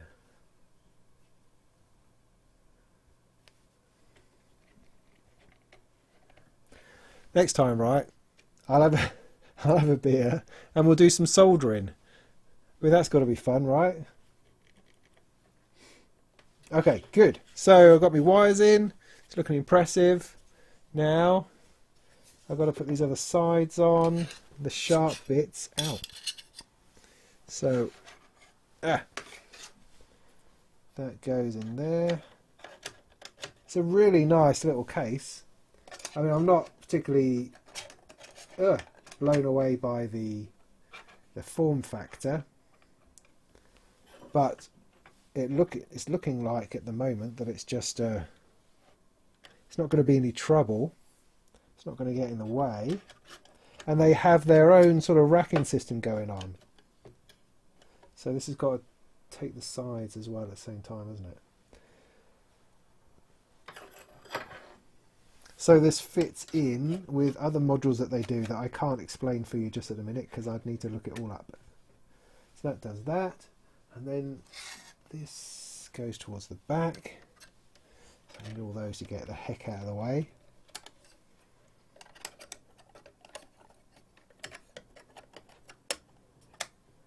A bit like that.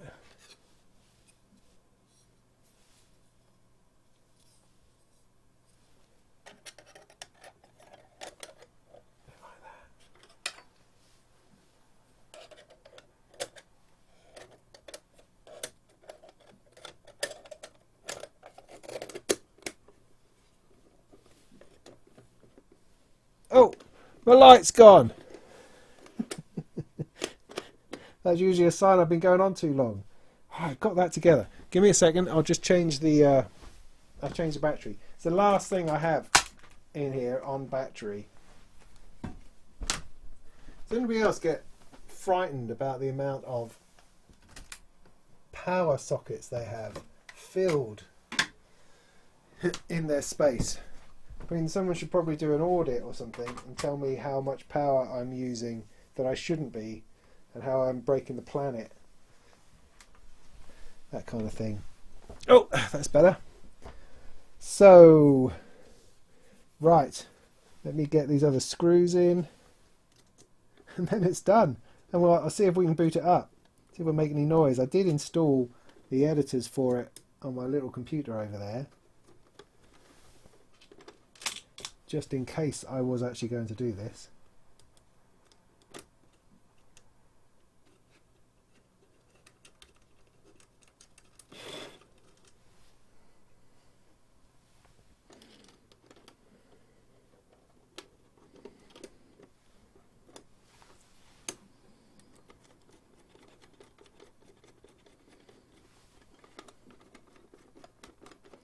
Instruo, god darn it.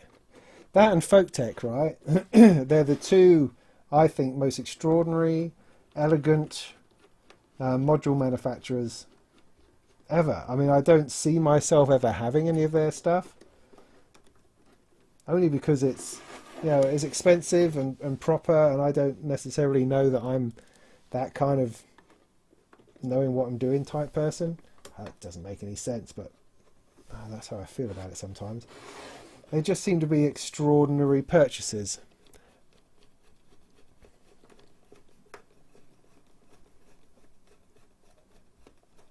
But beautiful.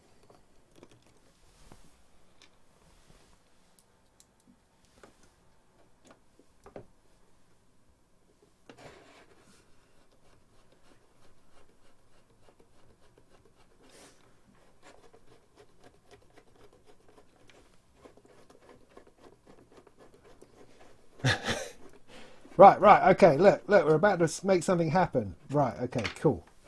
So, there we go. This is a Dino Park box that I've just made, slightly under the influence. It's a really nice little box, I have to say. I mean, it's not full of character or anything. It looks like it's going to slot into something, which I think is exactly what it does do. So on its own, it seems like a bit of a fifth wheel. It seems like a drive case or something like that. But it's nicely made, nicely machined. Shall I plug it in? Right, okay. Oh look, I can put some feet on it,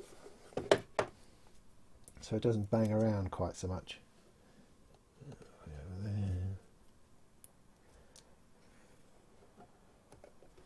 So I'm putting it over these screw holes, which are probably really important. No, they're just going to be the mounts from the other side, aren't they? I should think so. I don't know, really. Anyway, so those bits done. Oh, yeah, nice. Okay, so...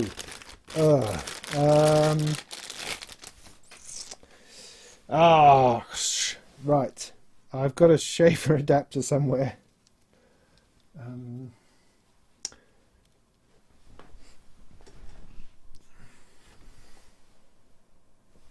going to have a bit of a rummage in my drawers. Bear with me. Well, look at that. There's one right there, isn't there? Yeah, there is. Right, okay. No, is this American? What? No. Yeah, no, that might fit. Okay. Yes! It's sideways. That's really going to work. So...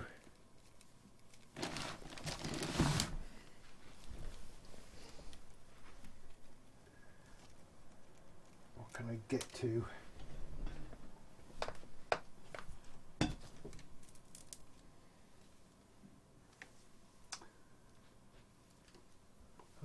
Use that. No, I can't use that. Yes, I can. I can use. Can I get into that one? Yes, I can get into that one. Okay.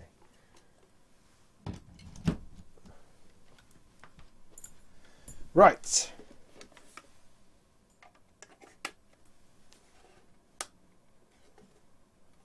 Look at that. It's a Minimax Tarkus. That came on really quick. I was expecting it to do a whole song and dance. Right. So I need MIDI device. I need an output. I can do that. MIDI. How am I going to MIDI it?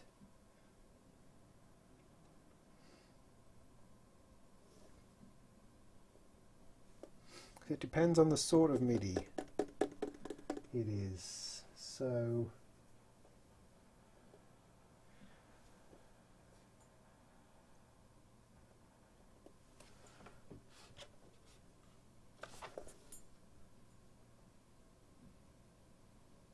device, right.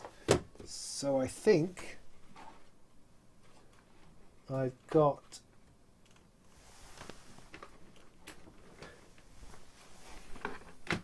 the right sort of MIDI cable. Have you all gone home? I'm going to plug this into... Oh, gee whiz! Come on, keep it going. Put it together. You're nearly there. Nearly there. Right, I'm going to plug it into this hub. That should just appear like magic. Yes, it is. Look at that. Setting up a Dino Park over here on this computer that you can't see. I'll bring it over in a minute. So that did something. But that means, hopefully, I've got this. I was so prepared. So prepared. I got this. How am I going to... I need to be able to... This is awful. Right, okay. No, that works. Look. See I'm playing something there? Yeah, good. Right. Got a box down here. You can see that? Yes, you can. Good. I'm going to have some more beer in that case.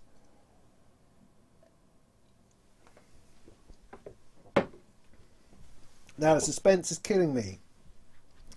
Yeah, I know. You say... See, I'll tell you the reason why I'm having trouble with MIDI is because out the back, it's got mini jack MIDI. Mini jack MIDI. And I don't know whether it's TRS-A or TRS-B. And I think the adapters I've got are all TRS-B. And I had struggled with this the other day trying to get the launch key mini that I did a review for, Sound on Sound for, trying to get that to work. So that's more troublesome than you'd think. But if I load up Ableton Live over here, I need an output, so I'll take this output. I should be able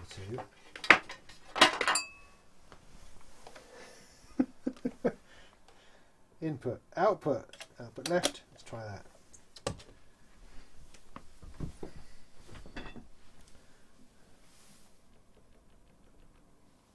Okay. Can I get MIDI in? That's good. MIDI in on that. That's good. I need the MIDI output to go to configure. Output Dino Park. On. Dino Park.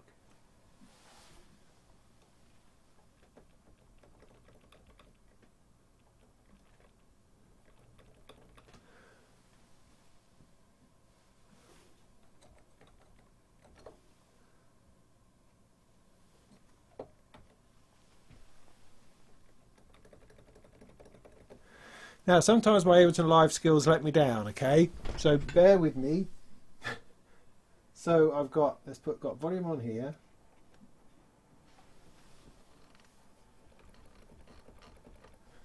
So that all the way up. Nothing coming through there.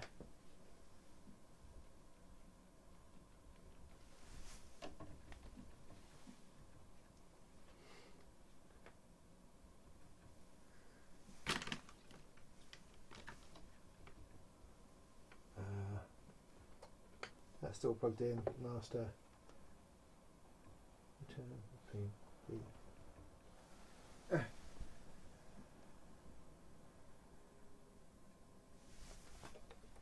Okay, I've definitely got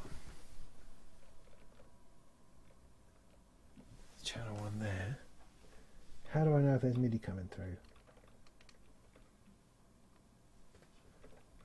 Okay, that's preset select.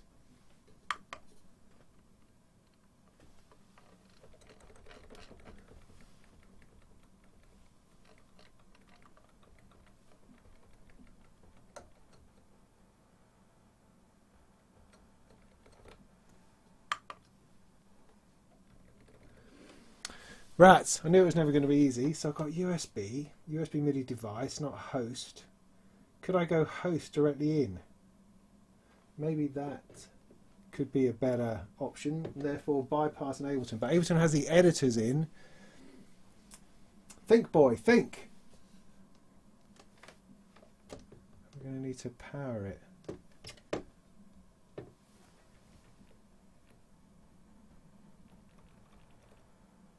Okay, you've got all ins, all channels, MIDI going in, MIDI to Dino Park. That should be heading to this. It's giving me no indication that that's working. Well, let me take that out for the moment, break that bit, take this out. Let's try it straight in.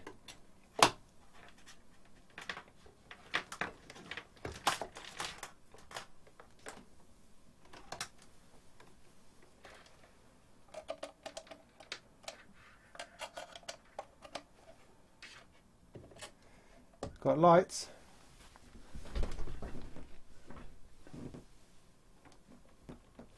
Oh, go on.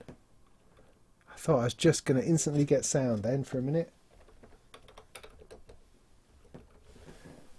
Now, am I getting anything from this at all? Have I done something stupid? Yeah, I've done something stupid. That's always good. There we go. That was noise. Oh, darn it.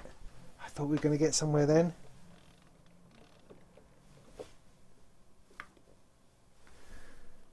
Device volume is up.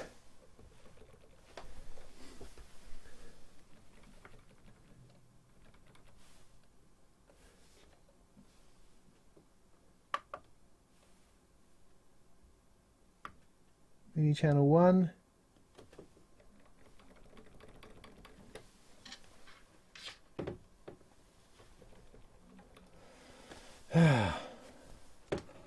Audio output.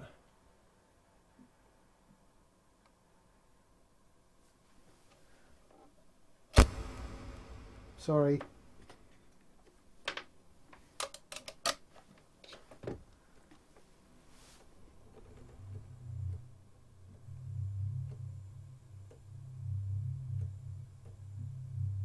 No, there might be something there and I'm just not hearing it. So that's on this. Up. Return, return, master. Master. There's something there. Something there. I've got to put this through some kind of amplifier. Device volume 127.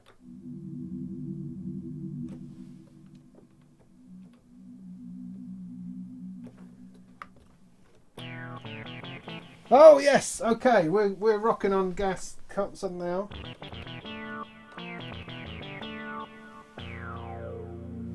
Now I'm going to take that output and give it a little bit of a boost through something. So currently it's going into the mute on. If I stick it through the amplifier and then take a cable that's in out of there. Ah, no, better. I could take, I know what I need to do.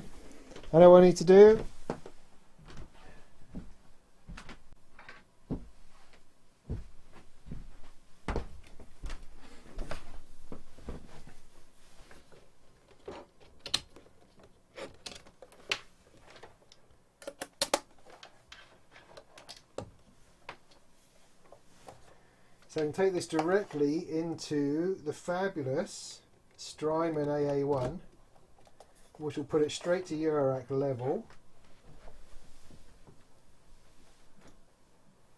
Which means I can take the output, the stereo that's in to out, that to here.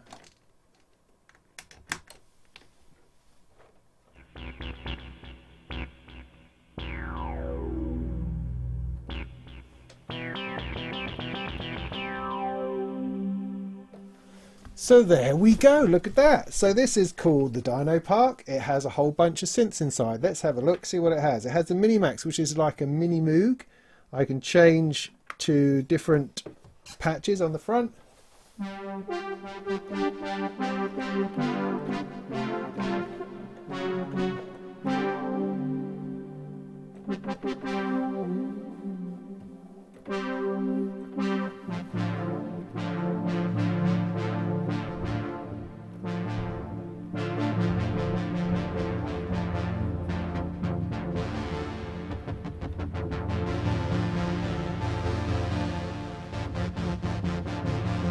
Seems to be something on that knob.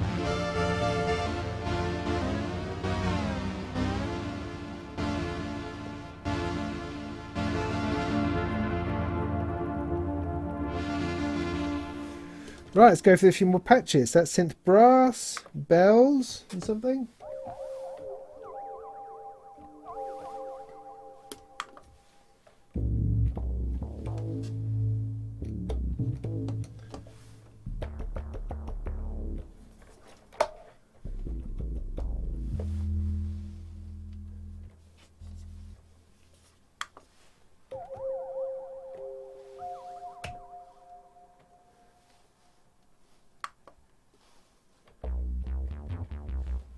I seem to have lost volume again. What did I do?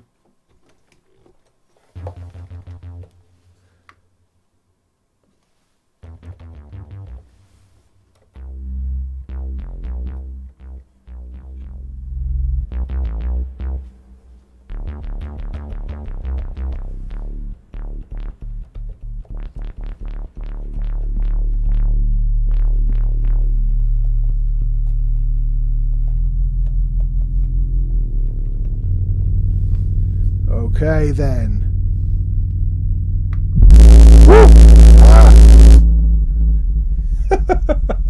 I'm so sorry. I've definitely broken it.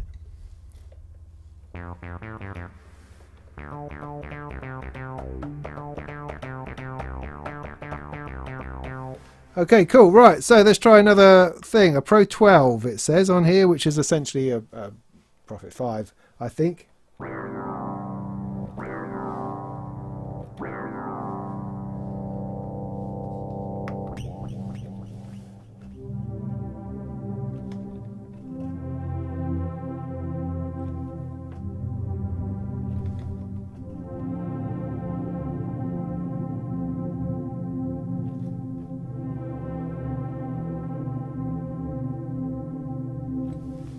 Nice.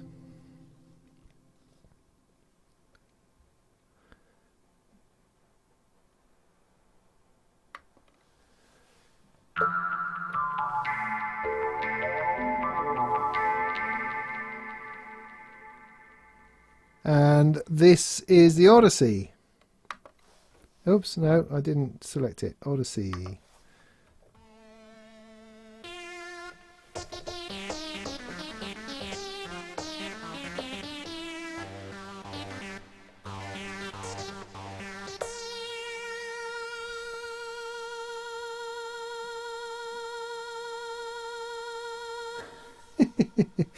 Don't know what the knobs do yet.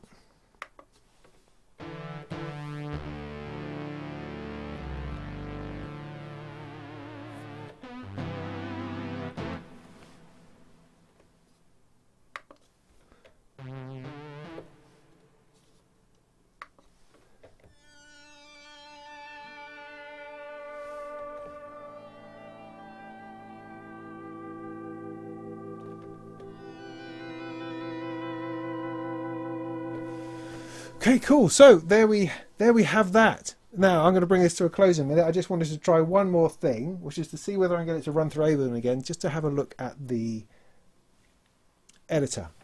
And then we'll have to bring this evening to a close. I'm going to pull this back out, stick that into,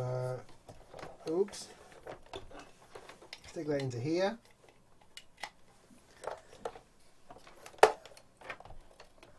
Take the MIDI host bit I was doing, that in there, that back in, those two things are there.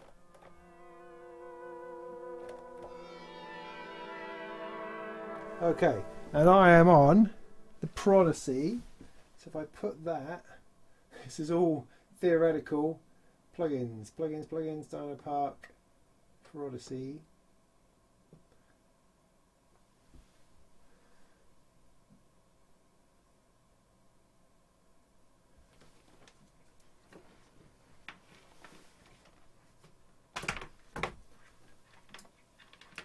So the idea is, right, if I can get close enough,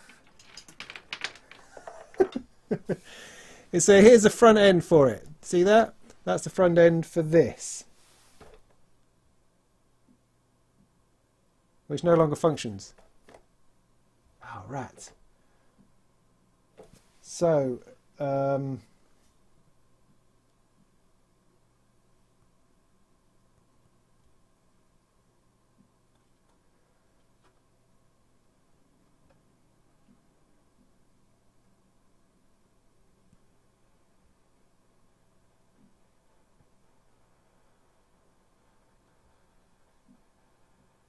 it may simply be because I pulled the power out.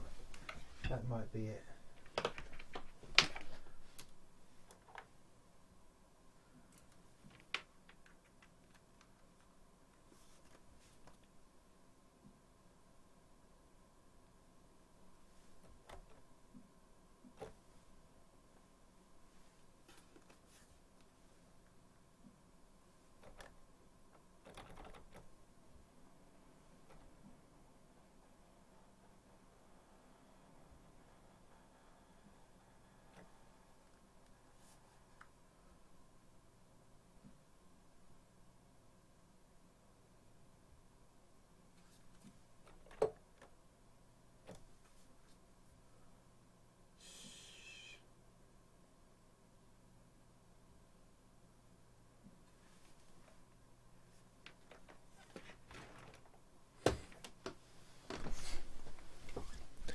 Okay, yeah, I think I'll draw it to a close there. Now, the thing is, it takes a bit of Ableton shenanigans, because once you've dropped the plugin in there, it then turns to an audio track, and you've then got to route MIDI from one thing into another thing, and I can never remember how to do that off the top of my head, so I'm not going to bother. So, yeah, so there, I built a Dino Park. I will take it apart again and build it properly on a video and talk about it properly once I know what it is I'm doing. But how interesting. It has in here 3 or 4 synthesizers. It has the Odyssey, it has a Mini Moog, it has a Prophet, it also has an organ. Some reason organs are something that people like, and you could just dial up presets on the front, press a button, and it loads. It's that simple, and it's all DSP run within here on the chip. Building it, it's really easy. These are not that expensive. I can't remember the price off the top of my head, but you know, £200 to £300 I think. And for that you're getting 4 or 5 and possibly a lot more generally good sounding DSP based software synths inside. So it's a bit like getting a power core, for instance, that kind of thing. I haven't quite worked out the editor yet, but I will. So was that interesting? I don't know. I thought I'd have a go, and we pulled it off in the end, didn't we? We pulled it off. That wasn't too bad. Oh God, I need a drink.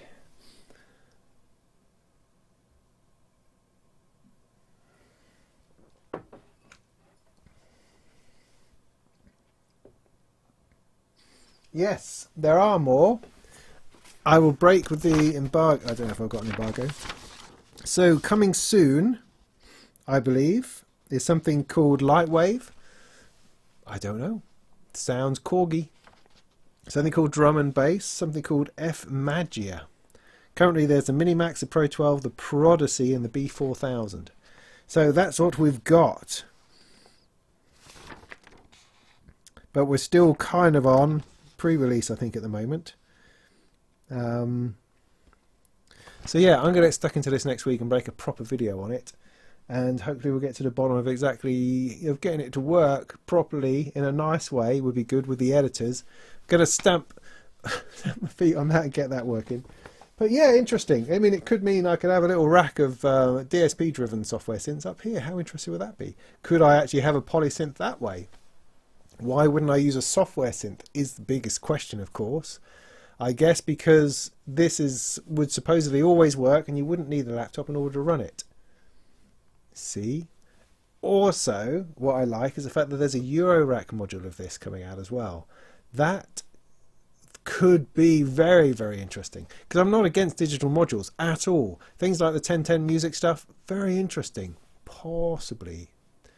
I don't like menus particularly, but I'm willing to give it a go, like I do with the disting. I give it a go, like I would with Pamela's workout, but I still don't really understand why or what I would need that for. I'm sure these things become apparent. So, yeah, I'll have a look at that. Have a look at that next week. Try to squeeze that in, I think. But not bad for building something in an evening under pressure when you've had some drinks. So there we go. Good. So did I miss anything important, or were you happy entertaining yourselves? Poor cables. Yeah.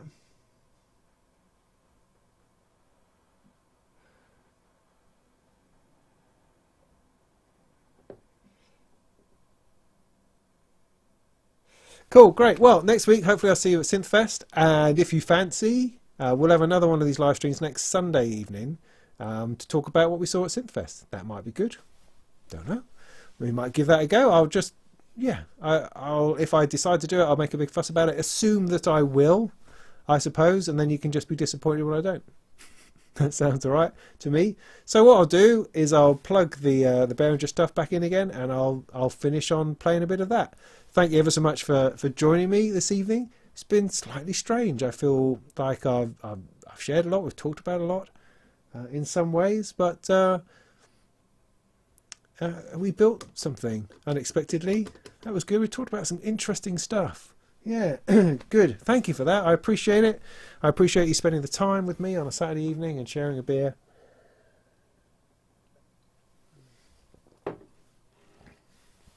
Always good. Lots of stuff to come. And please feel free to share this channel around. Tell more people about it. It'd be great to go crashing through some high numbers on things. That would be super. Always looking to do more interesting stuff. So that'll do. Thanks ever so much. I'm looking forward to meeting people at SynthFest. Do drop by the seminar. Don't want to move too far from the microphone. And I'll move this stuff out of the way. And I'll bid you good night. And if you give me 30 seconds, I'll plug this back in and I'll start making acid rave music. I mean, I call it that. I don't really have any idea what it is.